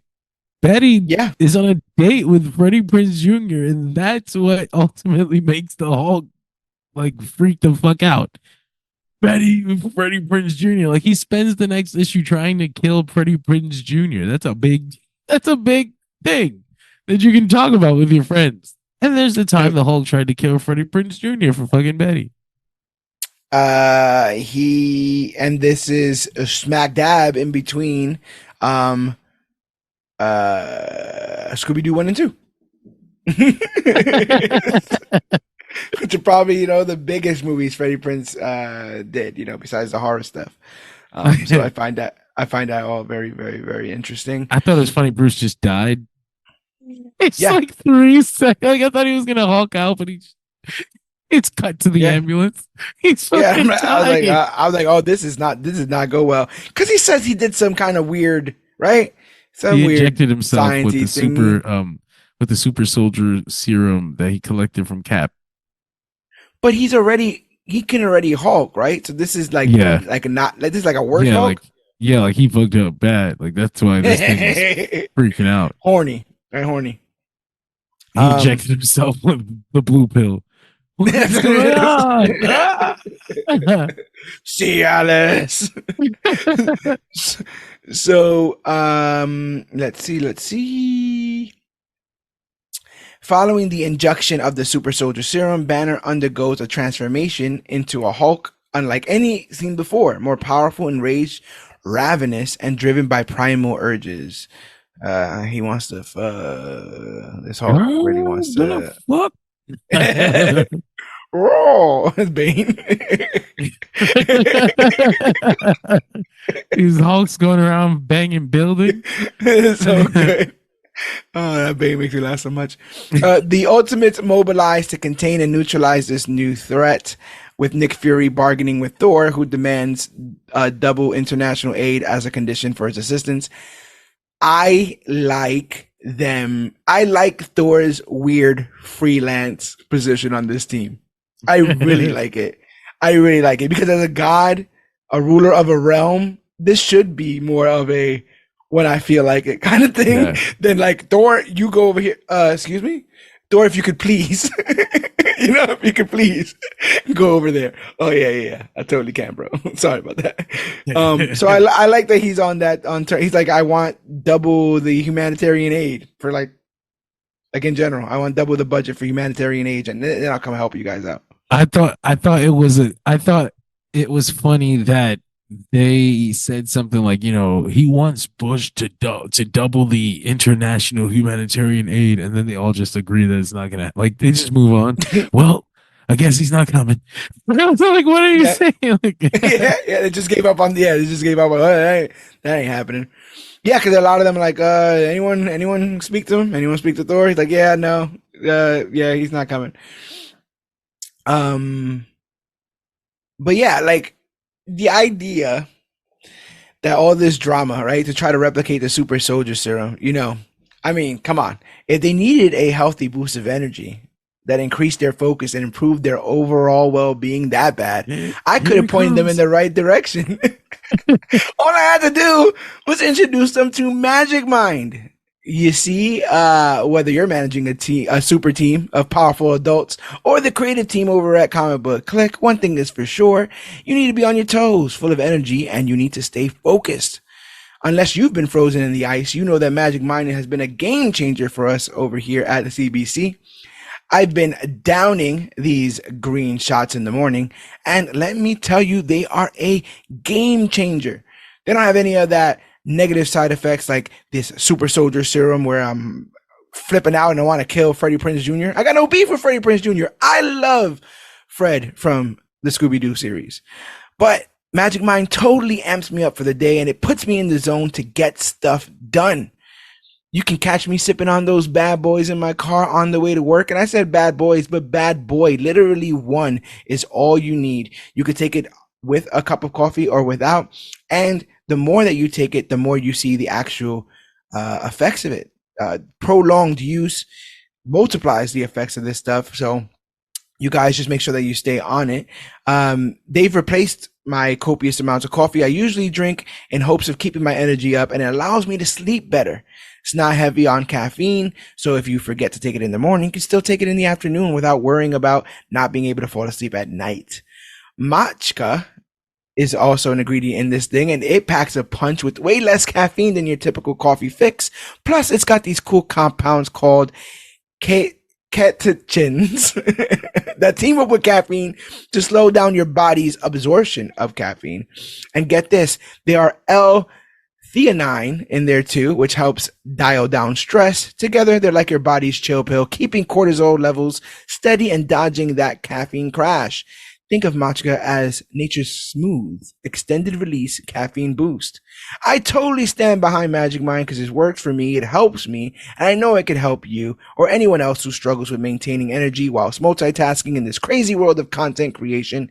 Click on my link, www.magicmind.com/major-issues. The link will be in the show notes to enjoy 56% off your Magic Mind subscription, and you can get 20% off a one-time purchase with my code Major Issues. This is something that the Magic Mind team is doing exclusively for the listeners of the Major Issues podcast.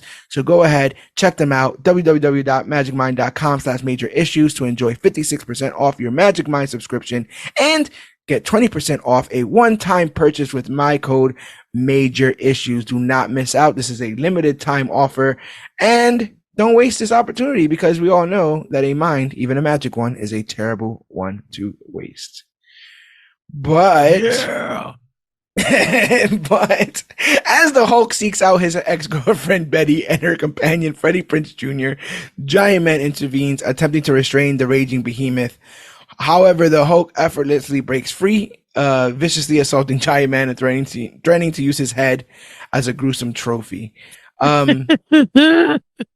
I This was is fun. hoping, It's I was hoping that crazy. he got out, that he was gonna, because I'm like, come on, like, I know power levels and stuff like that. I'm like, I don't think Ant Man or a Giant Man can actually hold up in this fight. I actually thought he was gonna bust through his fist. He just opens his hand. I thought he was gonna like bust through the other side of his hand.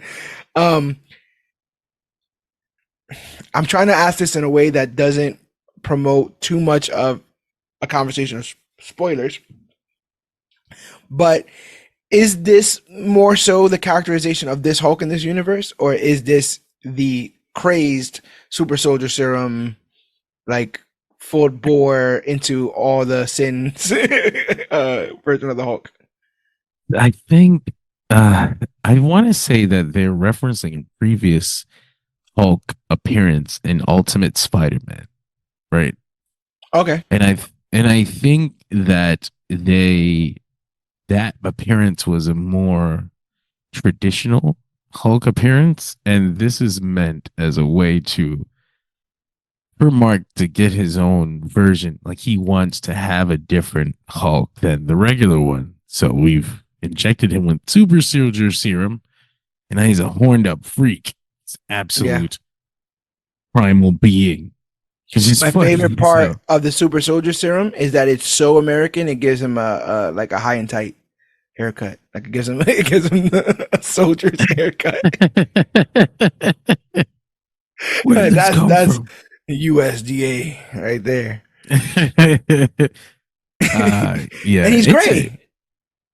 he is gray like the original Hulk, Yeah, like the I think he gets original like Hulk. some pigment later on, maybe a little bit Yeah, hinting towards like a grayish green, but he primarily stays this sort of gray hulking figure as he always kind of was. Um, so the Hulk, yeah, he breaks free. What did you think? Do you think Banner in this moment could have killed Hank? yeah, yeah, yeah. He could have killed Hank. Yeah. Absolutely. Yeah, I probably just would have smashed his fucking head. Oh, he just jump up and down on it. He's done. Bro, I don't remember what it was, but I've seen gorillas do that. I actually got to see that like in a video somewhere. It's like they look like a cat or something. Some small figure jumped out at a gorilla and it tossed this thing like 20 feet in the air. Then it landed and it just did all that pressing, jumping, throwing. I'm like, yo, out of control. And yeah, Hulk would have done all that shit. You've seen him go he did to Loki. Um, who I also hear there is an ultimate version of that is quite interesting. Yeah, that yeah. Is that Ultimate Yeah, Volume 2? I vaguely remember that Loki. Honestly, the most I remember of Loki with Thor is a moment where he's trying to convince people that he is Thor, and they won't believe him. But then he looks in the mirror and he fucking sees Loki, and you're like, is he really seeing Loki? Like, or isn't he seeing Loki? Like, what is going on? I I don't wonder if remember they used what. that as well for remember that reveal of gosh so, the doctor Selvig. Oh, that's right. That's right. They did use the Loki in the mirror thing. Oh Yeah, when shit! he I looked didn't in the even mirror think and I of was that. like, oh snap, that's kind of cool. That's kind of tight. That's cool. I was like, that's kind of tight. You remember being super excited for post credits? Like, and you're like, what is it? There's more I, movie. I remember. He's not even in this movie.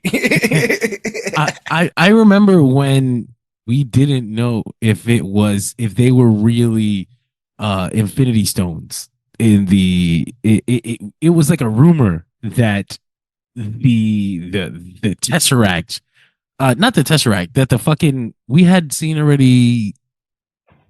The Tesseract wasn't the first Infinity Stone, was it? We had seen something already, but I know we as the fan base were uh speculating that Infinity well, Stones were in the films.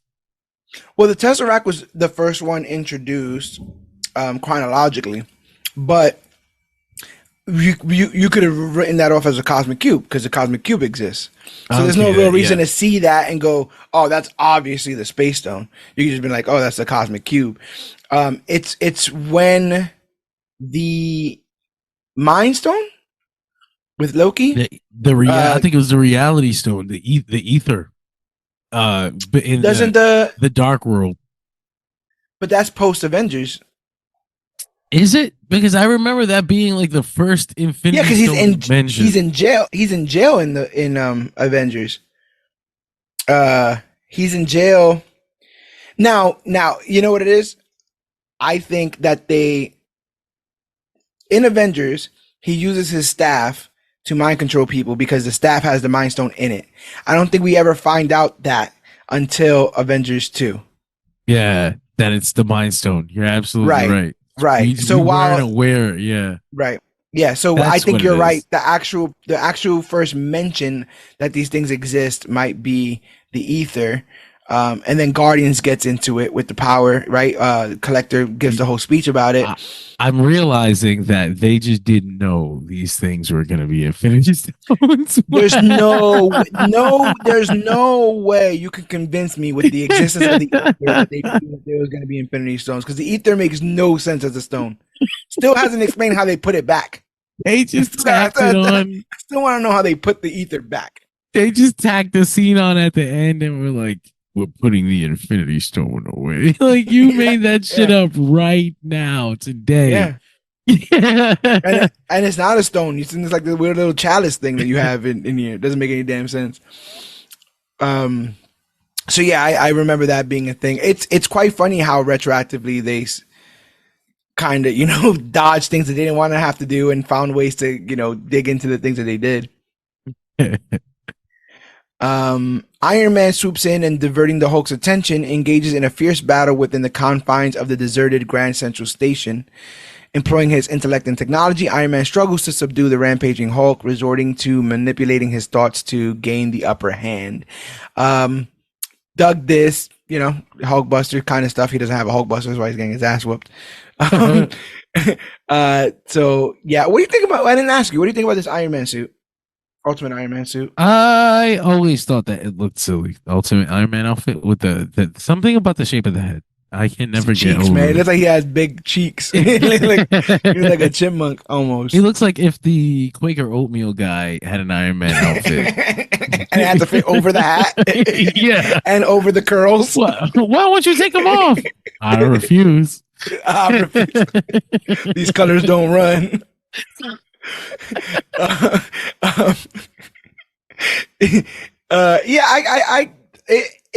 It fits to serve that it's not the same universe. I think that's the biggest service that it serves in its design, is to let you know that we're not in the same place.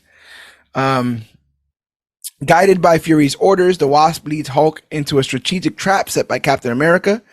Rain pours as the clash ensues, with Cap employing every tactic to incapacitate the Hulk and administer a calming serum. Steve Rogers beats the out of the Hulk in this. You can't just say the Wasp leads the Hulk to Captain America. Okay, lay it out for the people. Lay it out for the people. A really important part, a really important factor, where Janet actually has to take her whole top off to show the Hulk her tits, so that he'll run towards it. He's got the most ridiculous Hulk face. Ooh. This is the lust, and the things he's saying are not very Hulk-like. They're he's saying a lot. He's nah, man, he's disgusting. I would be worried. I would be so scared for anybody that he captured. Like, what is he thinking of doing? I do like this idea of him being a being of access, right? Like of just like emotions to the brim. Because why would it only be anger, right? I think it should be all the other stuff. I think that's a bipolar Hulk. Like, there's a different this Hulk has different issues. Like, because I think the Rage Hulk makes sense. Like, as a person with anger issues, like right. I don't generally get raged up horny. I'm just like really angry sometimes. Right. Like, that's true. Like, this Hulk has other problems.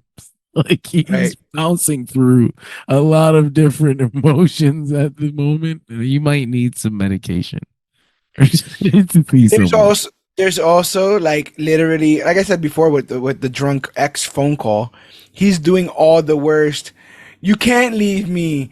I'm nothing without you. You're nothing without me. Yeah. We're supposed to be. I'm like, none of this is gonna work, bro. This is all a drunken ex call. None of this is gonna make you look better at the end of the day. In 2024, we call this incel Hulk. I was thinking of using that word. They're all pink. They're all pink-haired, SJWs now. It's like, no, bro. She's working for a Fortune 500 company, and you're in your basement. Want me because I'm a nice guy. She's with Freddie Prinze Jr. right now. I will kill Freddie Prinze Jr. I'm like, oh my god. And again, she's dating Freddie Prinze Jr. Not for nothing, bro. She don't want to hear how the guys made fun of you. You know, like she didn't want a phone call in the middle of her date and be like, she's a piece of shit too. I don't know why called he's me. fucking running back to her. She's using him and talking down to him and shitting on him and oh yeah, I'll divorce you if you don't figure out this super soldier serum thing. Like what the hell? She says it like after because one of the things about this is that like they say it, obviously they don't show it, but like thousands of people are killed in this whole yeah. deal. Yeah. It is stated. It's never stated in comics like this. It's all hush hush, and Hulk didn't hurt anybody. They were in a deserted island, etc., and so forth. But the idea that later on she's like, "Yeah, maybe I shouldn't have been as hard." I'm like, thousands of people are dead, Betty. Damn it! It's way too late. But I'm glad you had this moment of self-reflection, Betty. Knee deep in the blood of innocence. Way to go for your PR. Ridiculous.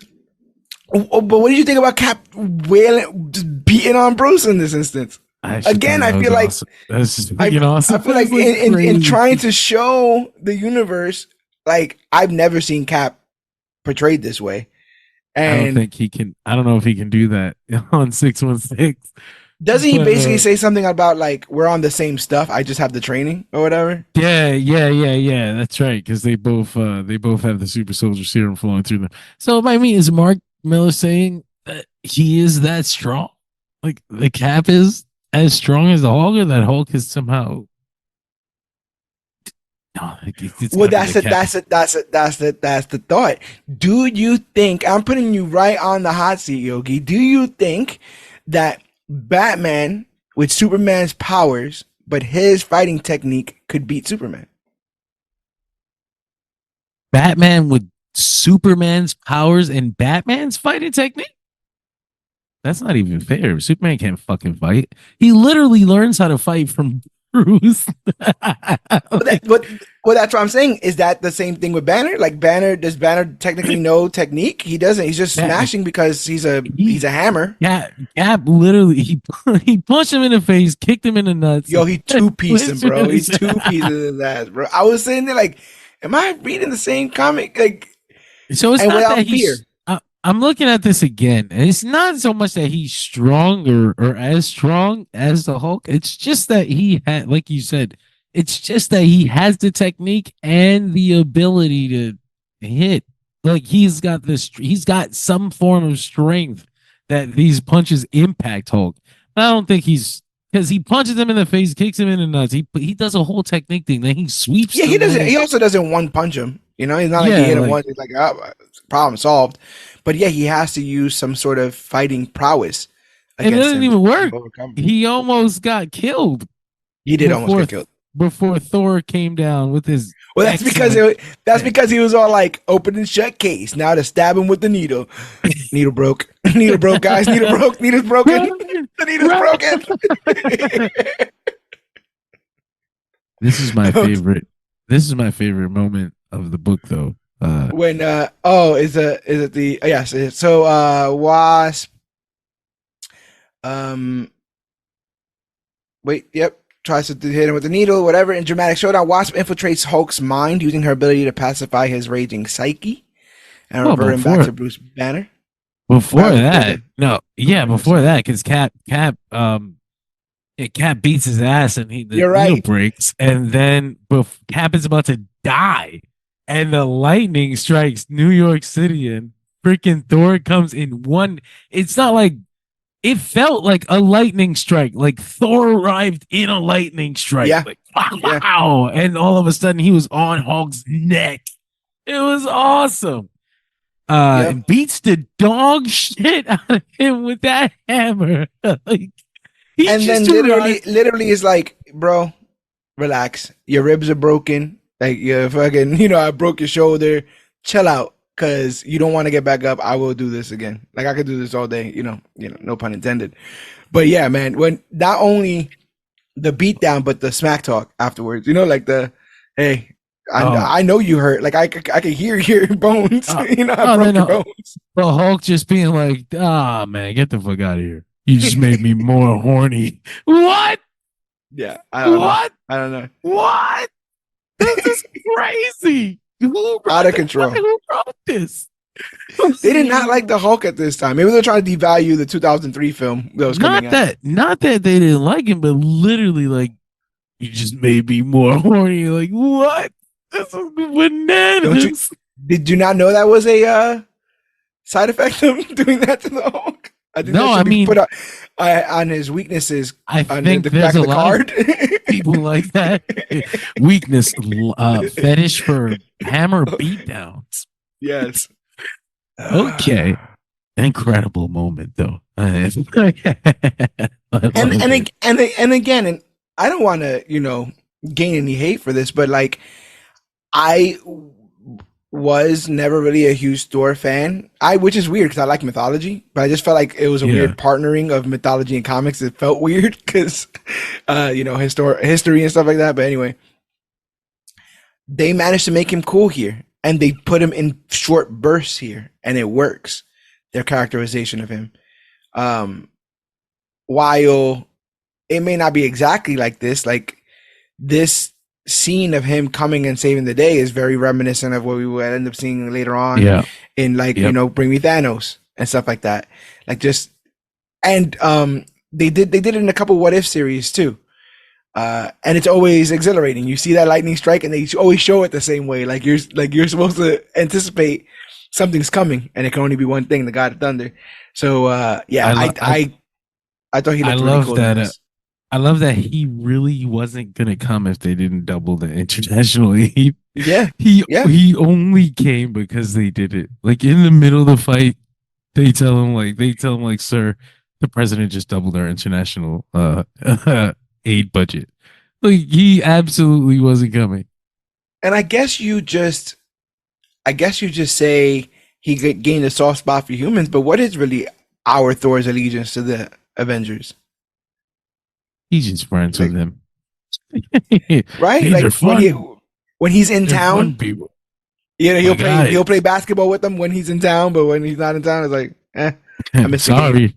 I got Yeah, God yeah, shit to you do. lost, you lost. Damn, I'll be Where's there next everybody week. at? I'll be there next. Can we bring him back or how are we doing this? Um, do you ever think that there was a version of Avengers where this was on the table? I imagine they Or did they uh save that for Avengers 2 with the Africa scene and Hulkbuster?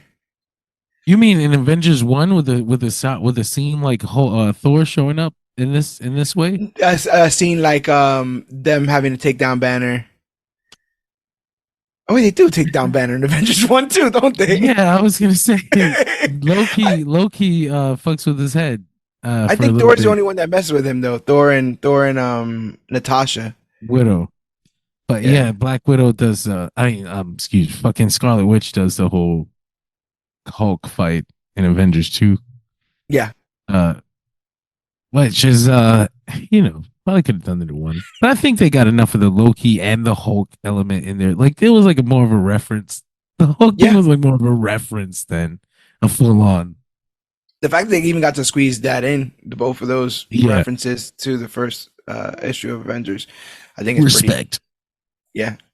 They had a lot more respect for the comics when the committee was around, didn't they? We needed after they left, the comics just didn't exist anymore. Right. It's whatever. Here's a question for you. What do you think of the idea Was of the that me? Hulk on a? Can you hear me? Yeah, yeah. No, the input got crazy, but it wasn't me. It was you. But now it's gone. It's fixed. Very strange. What do you think of the idea of a character like the Hulk on a team like the Avengers? Is that a liability waiting to happen? Do you have hope in your heart that so long as they're on your side, that you can rock out with it? Is it the same as having like a Superman on your team, whereas you're just trusting the person behind the powers? I think that one of the things about the Hulk is that a lot of times he is misunderstood and alone. It's one of the things I like about Earth's Mightiest Heroes, the animated series, is that the misunderstood and alone Hulk, by joining this team, finds friends and family. and he needs these things to heal and for himself and for Bruce and for the actual Hulk, who is Right. a separate being in his own mind. Manifestation. He's a manifestation in a way. Yeah. Yeah. Yeah. Uh, but I think it's a good thing to have a Hulk on a team for the Hulk. Yeah. Because I mean, I didn't think about it until I started doing my research about all this stuff. Like, it was interesting for me to find out that Cap wasn't originally there, that they had to unfreeze him from the ice and then eventually join him. It was interesting to learn, I think after like the fourth or fifth issue, Hulk leaves for like years. Yeah. Yep. Leaves the Avengers. He's like, I'm tired of this. And they don't trust him really, and he don't trust them, so he bounces. And it all, like, it just makes sense to me. Oh yeah, that kind of does make sense. So I've always been kind of on the fence. Whenever he's on a team, it doesn't make me think twice. But whenever they do stuff like this, where they're like, we're gonna have to like apprehend him, it's kind of like, well, maybe this is why you don't put people like this on the team. I think he's room for both kinds of stories. I think they're both interesting in their own way. The whole Hulk they don't trust Hulk thing. It makes sense that they wouldn't trust Hulk. I mean, look at him and his history. That's another thing I wanted to say earlier that you just reminded me of. Excuse me. Everyone in this is edgy, as portrayed, as on purpose. But also they are the people that would have been these people in this world. Yeah. Which I think is something that you've expressed to me 500,000 times in the Snyderverse. Yeah. No, that's 100%. This is that world. They exist in the world that was built for them. Everybody, this is a world. This is a universe of assholes. It's an amazing, wonderful place where I probably should have been born. But this is the universe of the most sarcastic douchebags you've ever met. Right. Excellent. And these guys are the better ones. These guys that we think are a little bit rougher on the edges, these are the best of them. These are the best of them. We're gonna handle that shit. Just as you said, this is the perfect next seat to get to, because now I'm reading this book again. Smoke is literally clearing in the background. He just turned back into Bruce. The dust settles. Bruce emerges. He's naked. He's vulnerable. And you see Cap walk up to him, kind of conflicting, and then he pulls his hand out and he to give him assistance and pull him out of this crater. And then he just throws a kick so damn hard and knocks Bruce Banner out. Literally kicks him while he's down. He says, "Please don't. I hope you're not gonna hit me right now. I really can't handle that kind of thing." Oh yeah, and that's what he says. He goes, "No, I'm not gonna do it." He goes, "No, but you just got to clean up that gash or whatever on your cheek." And he goes, "I don't have a gash." And he just throws that kick, knocks his ass out, and knocks him out. And then what does he say after that? He says, I don't have a gash on my cheek. And then he knocks him out and he says, "You do now, son. They got a straight jacket and a size 34 general. We're bringing him in." And that's the thing. When he does that in this instance, when I first read it, my immediate reaction was like a little bit of confliction. And then the second thing was like, hell no. Like, this felt, I don't know why, but again, in this universe with this Cap, I'm totally down with him doing that. I told you. We'll talk about this later. And then this Bruce is such a fucking loser that I'm just like, yeah, he needed that. He deserved that shit. Like, he deserved that. He deserved it. Here you go. I don't even feel bad for the Bruce behind the Hulk in this situation. You're an idiot. Kick him. That's great. But yeah, I loved how all that went down, especially with the whole Bruce getting out everything as the Hulk. That he wanted to say it to the Pims. That's not really gonna settle well, I guess, when everything when push comes to shove there. And then Cap really kind of establishes himself as the leader of this team, right? Because he ultimately is the man who took down Bruce Banner. He was the Frozen Man. People had their doubts if he was cool, if he was able and competent to lead this team. And not only does he do it, but he basically takes down their biggest threat. I also think in the cynical world that is post 9/11, when you read a story like this, and ultimately, as we'll get into, this just boosts their PR, but ultimately it's a false flag, right? Because it's a Avengers engineered Yeah. issue for the Avengers, and then it's like, well, I guess, I mean, they did save the world, but they did kind of endanger it. And then it goes back to every conversation I ever had about Tony Stark in the MCU. Which Right? also goes back to the conversations about what's Mark Millett saying. Yeah, yeah, 100%. Yeah, because Tony keeps proving the need for Iron Man suits if he keeps being dicks to other tech people that turn into supervillains. Yep. You know, he keeps himself employed. Uh, so after the chaos caused by the Hulk incident in Manhattan, everyone's trying to make things normal again. Betty Ross feels guilty because she thinks she's partly to blame for what happened. She tells Nick Fury she'll keep Hulk's connection to Bruce Banner a secret from the press. The Ultimates become more popular. So yeah, they just turned this whole thing into a PR thing, making the Avengers look good, or the Ultimates in this instance look good, putting the blame on the Hulk, but also kind of not on Bruce. How does I one? don't know. Oh, I I guess guess in the this universe they public still don't doesn't know. know that Bruce Banner's Hulk, so they just know Ah, that okay. the Hulk rampaged and that Bruce Banner was a member of the team. Yeah, I remember, and a Shield employee, right? Basically, so it can't come back to those two things are connected because I think a lot of people end up being fired, especially the person that locked up the super soldier serum that day. So Thor's joined the team, and Steve, Tony, and Thor have dinner together. So I saw someone cite, and what do you think about this? That this sort of three-man bromance sort of thing the MCU took from here as well. I don't know that I I don't know that I read enough pre 2004 Marvel. Like I've read a lot, but I wasn't reading like regular. Like I haven't read the Kirby Busiek run, which everybody says to read, or I haven't read any of longer Avengers runs from pre Bendis enough to know if the trifecta was a thing. But I've never seen it very much in the past. Like you never see people sharing old images of the Trinity, the MCU Trinity together, you Right. know? So I could believe that it came from the Ultimates first. It's kind of interesting that they look around and go, "We're the only adults in the room, so we're gonna, like we're gonna hang, and we'll just let everybody else do what they're doing." But they have this dinner, and this dinner is juxtaposed with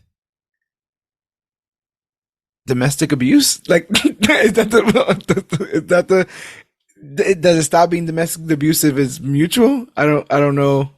The Does fight, it become a it's fight at that day? certainly it is a fight. I mean, it's set up like I mean, they're selling us on a fight. Like the name of the book is Giant Man versus Wasp, right? Yeah, yeah. I mean, and This they last both issue. I guess they're fighting, but it's not like it's definitely Hank that's wrong. Like he's an Well, Hank abuser. immediately You know, gets on her case, suggesting that she might be trying to screw other members of the team because of the way she's dressed.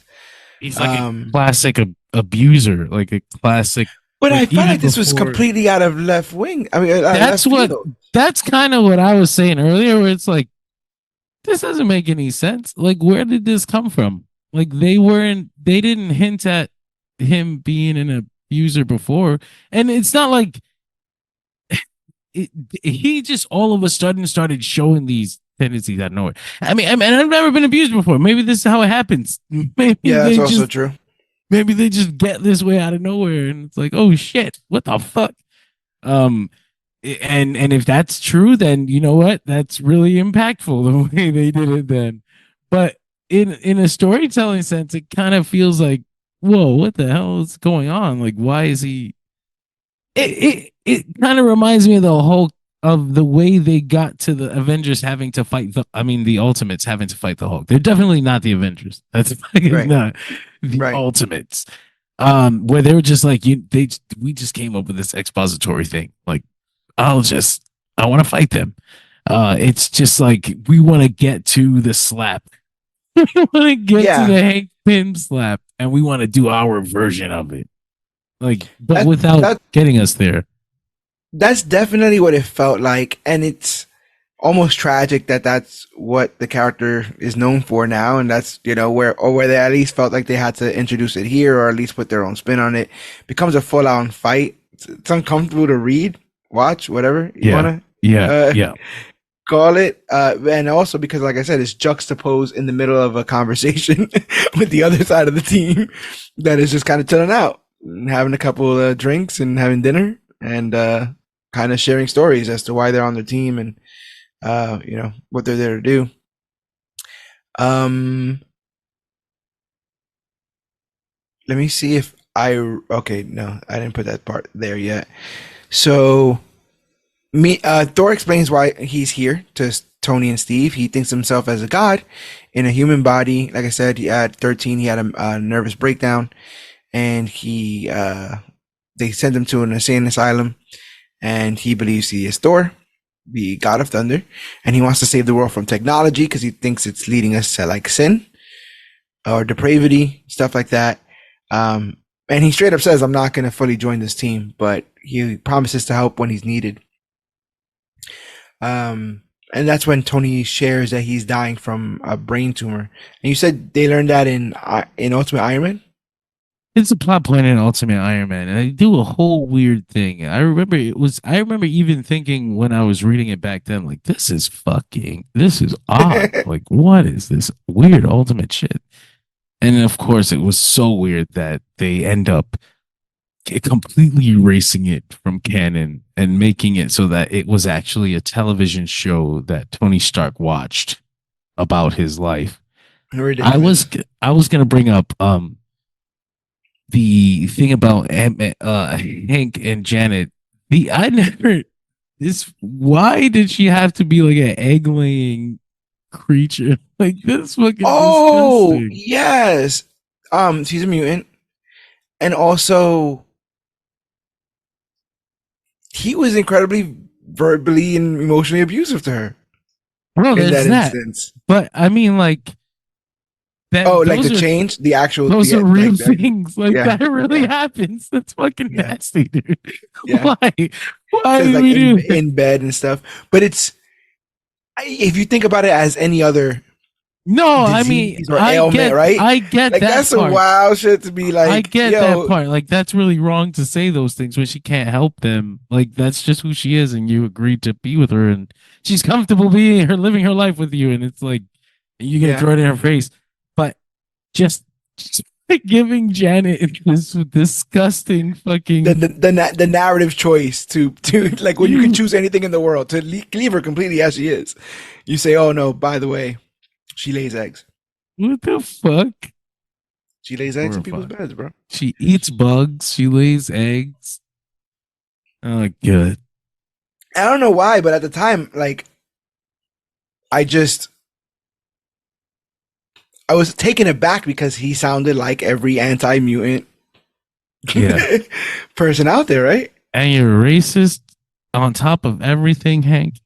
Yeah, I'm Come like, on. what's going on? What's going on here? He ultimately hits her when she says that he's not as smart as Banner, Yeah. but Banner lashed out at him because he has everything that Banner wants.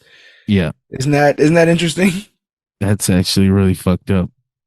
It's So very reflective of this world they live in, this yeah, universe. yeah. Um. Oh yeah. So he mentions the thing about the brain cancer.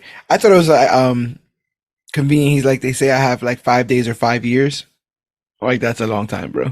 I'm like, you could write these comics for 10 years, over a 5 year span or whatever. So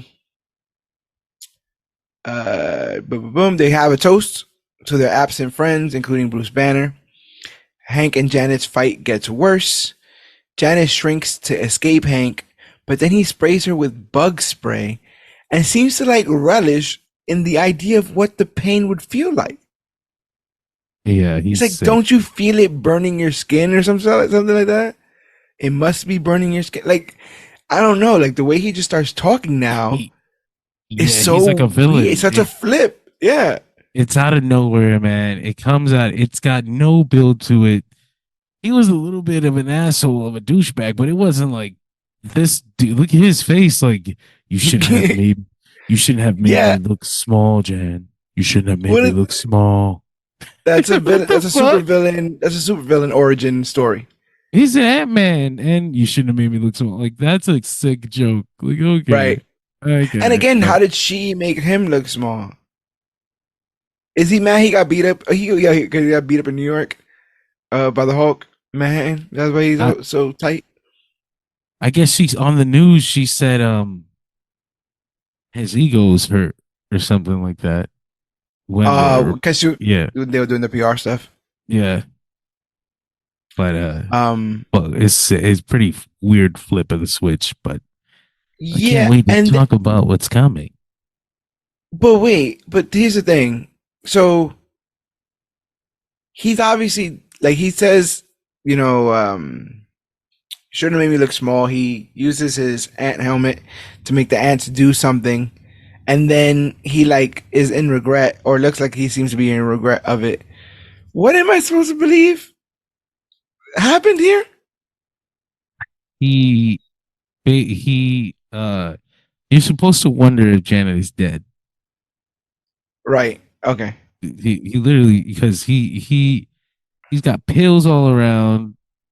She's got her clothes, but that's just from when she shrunk. Right. Um, and he had the ants basically attack her while she's fucking nude. So she's got bites everywhere. It's a horrible, horrible fate. Yeah. Uh, and yeah, I mean, you're basically supposed to wonder if she's dead. Okay.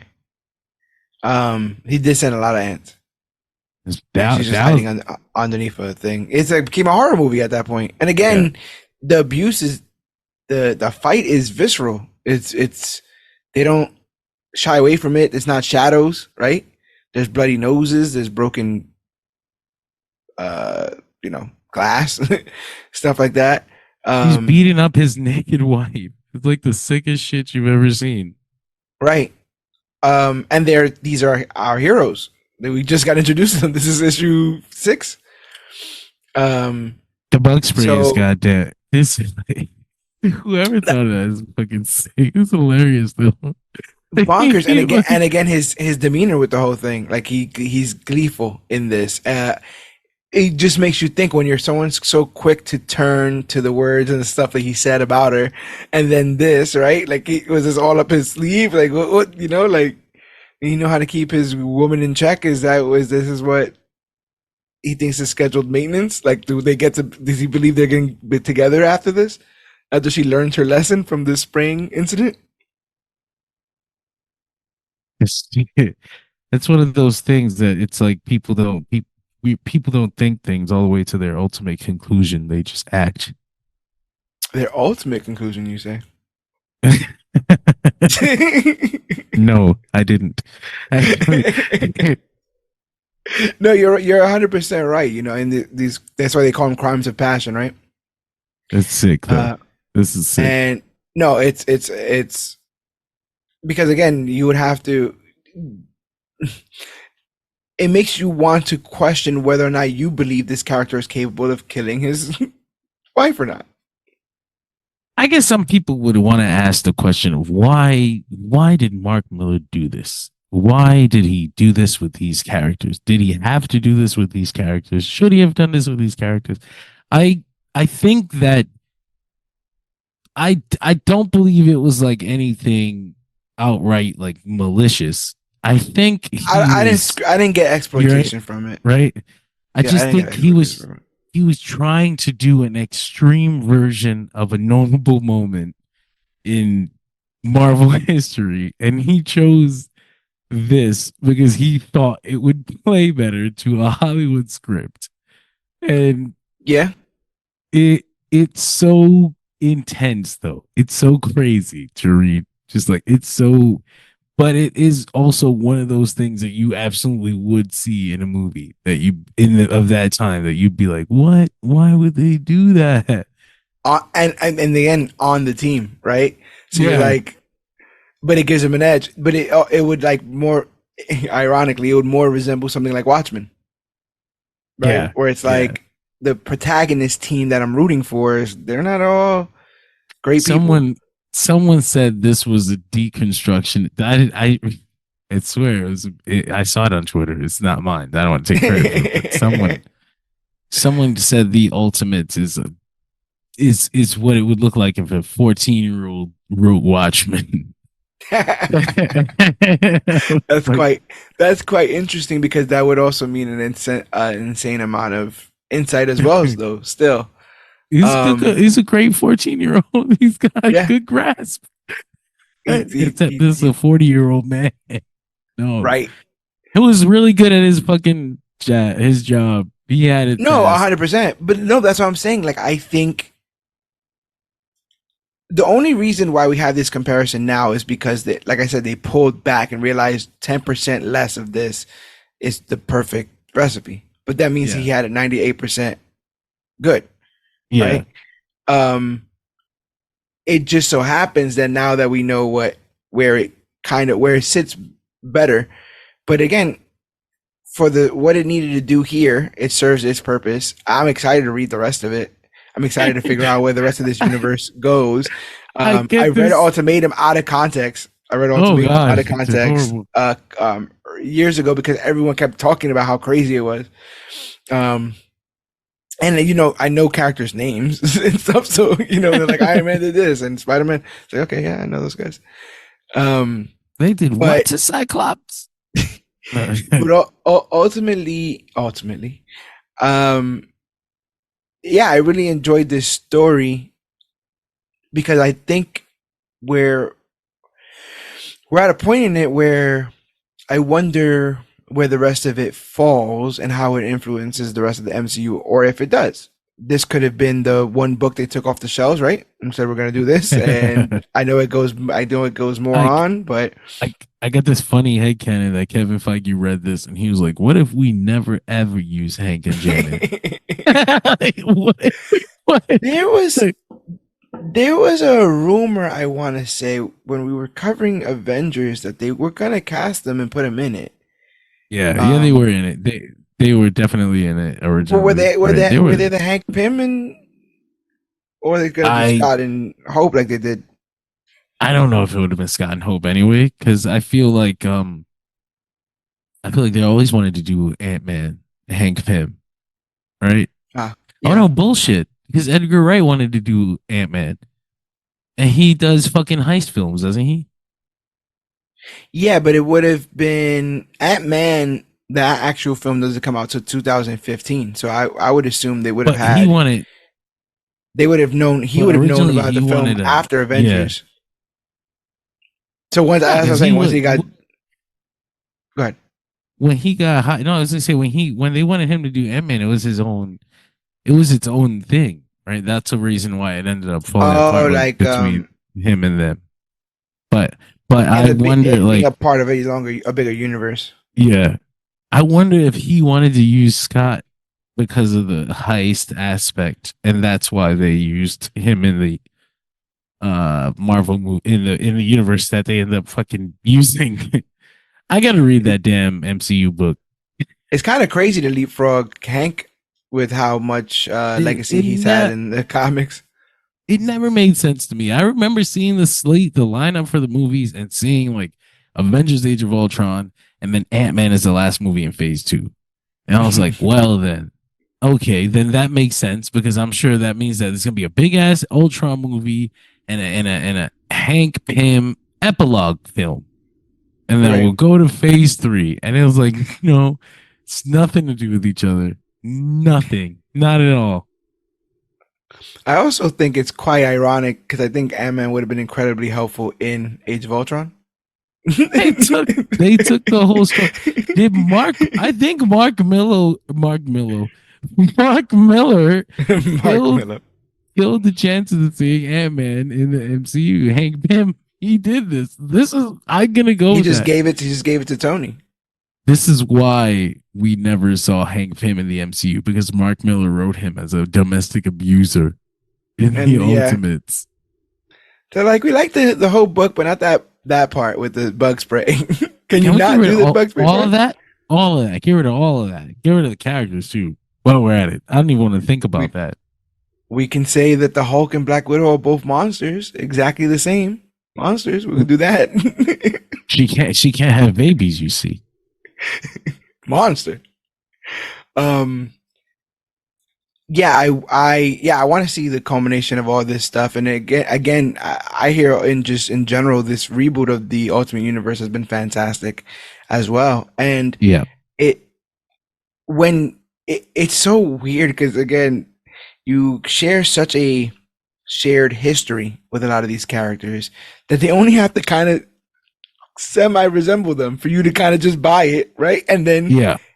it takes you in directions that you don't expect, but it still maintain, when people build universes correctly and build the rules in them, and like I just said, like I can't fault these characters because this is the world that they live in. Yep. Of course Yep. everyone would be cynical, of course everyone would be pessimistic.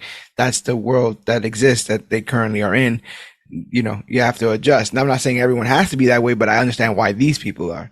And when you build a real universe where it doesn't feel like it just started existing when you open the book, kind of stuff, um, it it makes it easier to get attached and want to see where these things go because I know these characters as only I know them in comics, and then again another different flavor is in the MCU, and I'm seeing that this is seemingly like a merger of the two with a little bit of Tabasco on it. So Yeah. I am excited to see what comes next. But what could you entice our listeners with coming next without spoiling it? Because yeah, we'll be finishing the 13 issue series next week. I'll say we've got a lot more familiar characters coming in, and some really cathartic moments ahead. It's gonna feel real good to keep reading this story. Oh, Hawkeye was teased. I should say that as he well. was, he was, he was in fact teased. Yes, he was, and some others. I don't want to. I won't spoil, but I will say that I would have liked to have seen this movie. I Yeah, think I think it would have been like a cult classic. It right. would have been like somebody. I Like a think made for TV kind of thing.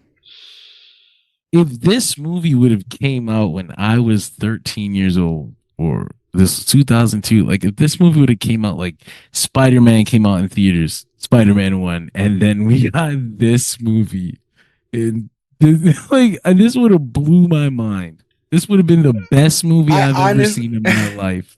I honestly believe that Hank and Janet fight, if put on screen in the first iteration of It would have Avengers, shaped me. we would I have would have. never. I don't think we would have ever had an Avengers movie again. I don't think we would have ever. I don't think we would have ever seen these people. They would have been like, "What? Why? On what?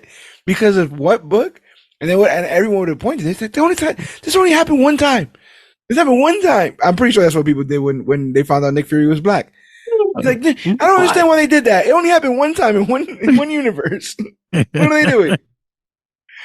But yeah, bro, come on. Could you imagine taking your kids? Oh When my where the god! Avengers, when the Avengers movie becomes PG-13, where Where it she becomes shrink, R, where where you're she like, what are shrinks you? out her outfit to get sprayed with bug spray in front of my 12-year-old son. He just had an awakening to domestic abuse.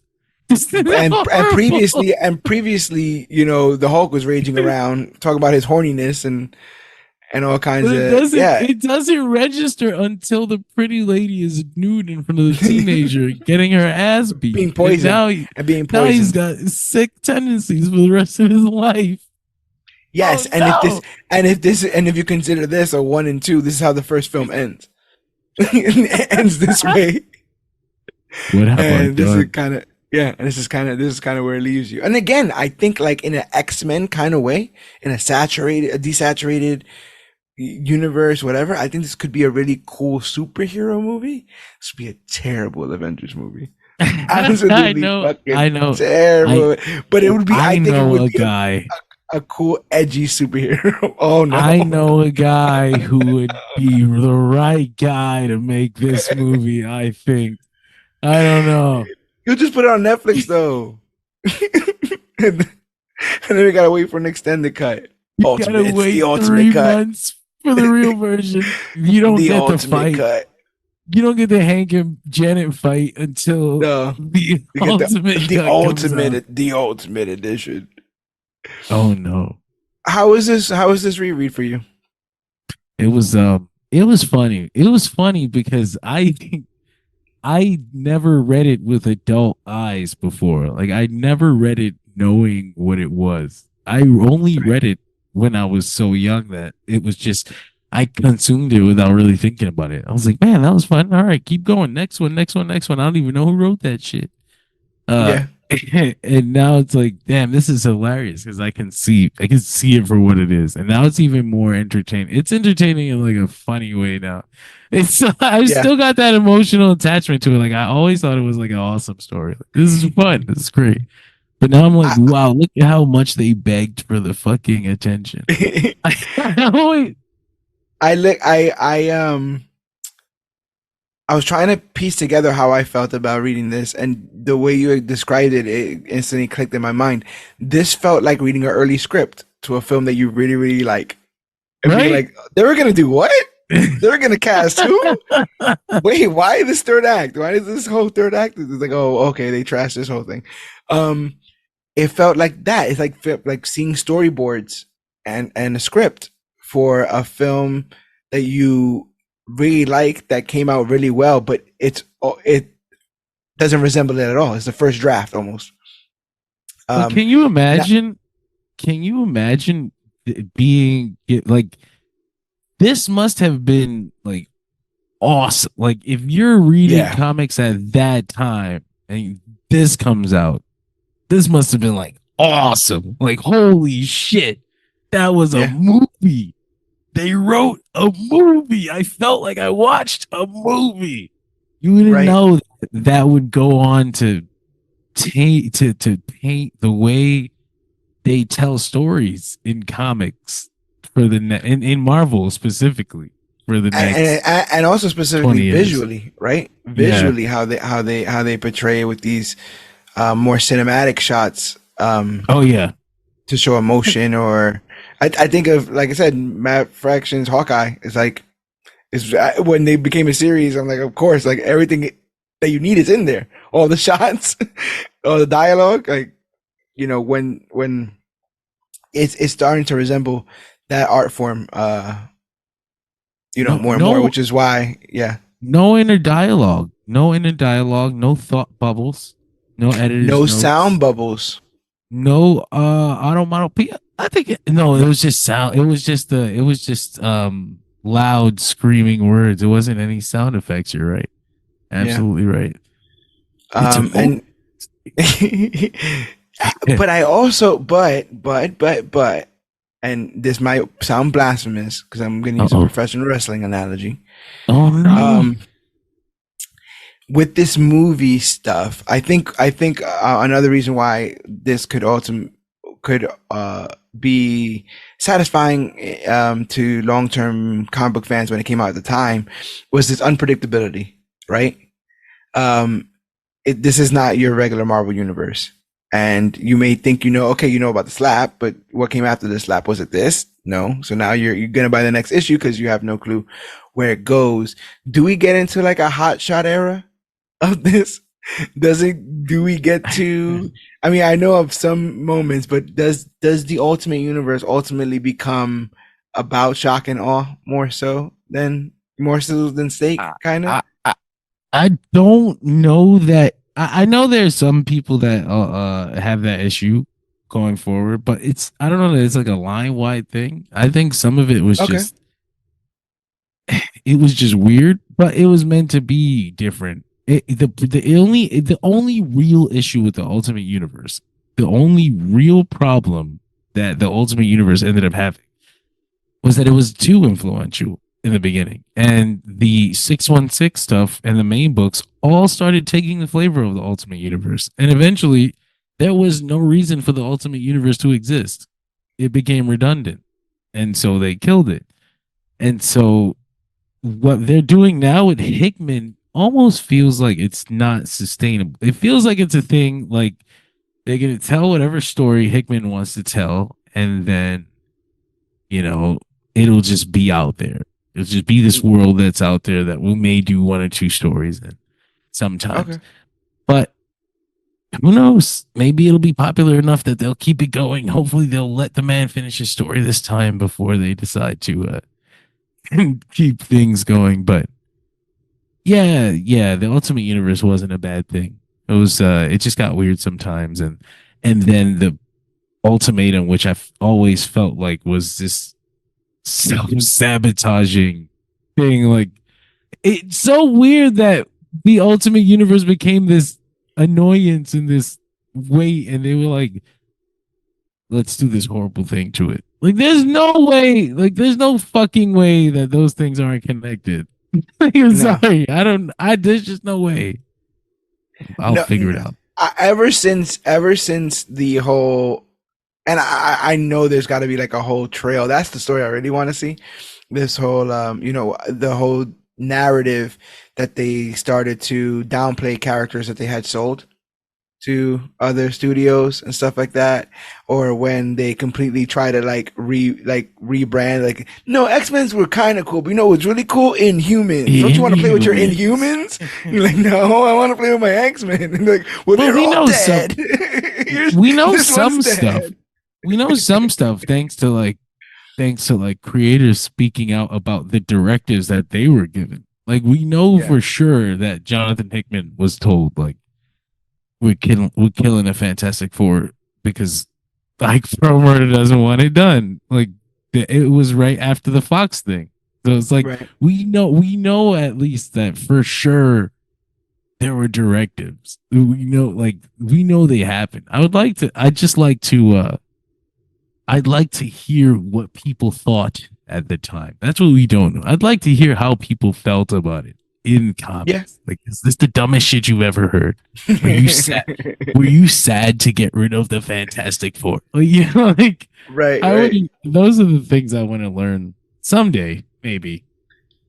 I feel like some of that stuff screamed disingenuous even when I was reading it. It felt like a weird rebranding. Like, what are you, Yeah. which is like, sometimes these uh line wide rebrandings are difficult, but Ultimate Universe sounded like a breath of fresh air, especially at the time where the company was at its most financially unstable. It probably just came back from bankruptcy around this time.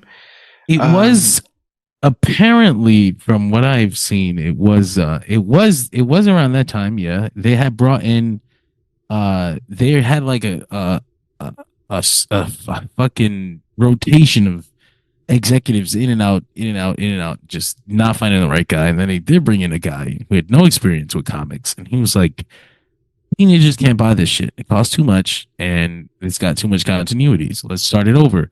And everyone looked at him like, no, no, no, wait. They did this 20 years ago at another company. It didn't work out the way you think it's going to work out. How right, about if we uh, do a second line of comics that's easier for people to pick up? And that's when they got Brian Michael Bendis to do Spider-Man. And that shit hit. It's just funny that Brian Michael Bendis is somebody that loves to play it with superhero tropes. He loves the right, superhero tropes. And then the like hit like Mark Miller on the other side of the spectrum like hates them and right. spends all his time shitting on them. And this is like one universe. But it Well, the worked. thing I read some of Ultimate Spider-Man. I never got this same edge from that. I got a No, different edge. I no. got I got like more like a angst, I Like would a say, than sleek edge. new. Yeah, angst. Yeah, Angst is yeah. better. Yeah. I got more angst from him than edge. So when I read this, that's why it was such a surprising thing to me, because it was like, oh, okay, this is how somebody else completely sees. Like, again, almost a more adult. But like once you get Yeah. out of past the high school stuff and past the will the girl like me, in class stuff, you dealing with Oh, he shouldn't have made me look small. I guess that's what. Shouldn't have made me look small, Jan. Shouldn't have made me look small. Fucking, oh my God, Hank Pym. But yeah, I don't know if you have anything else to talk about on this episode, but if you do, let me know. No, man. It's a fun read. I can't wait to get to the other side of this. Yeah. This is it's gonna be entertaining. And I'll have more complete thoughts then because I don't want to say anything too hyperbolic now, good or bad, before they're Yeah. able to stick whatever landing this does. I also know they get a volume 2 of this, and now they've just returned with the Ultimates #1 should be coming out already. I don't think it's In come out yet. July. In July. Yeah, there's no Still got some ultimate time. team yet. They're still forming in the books.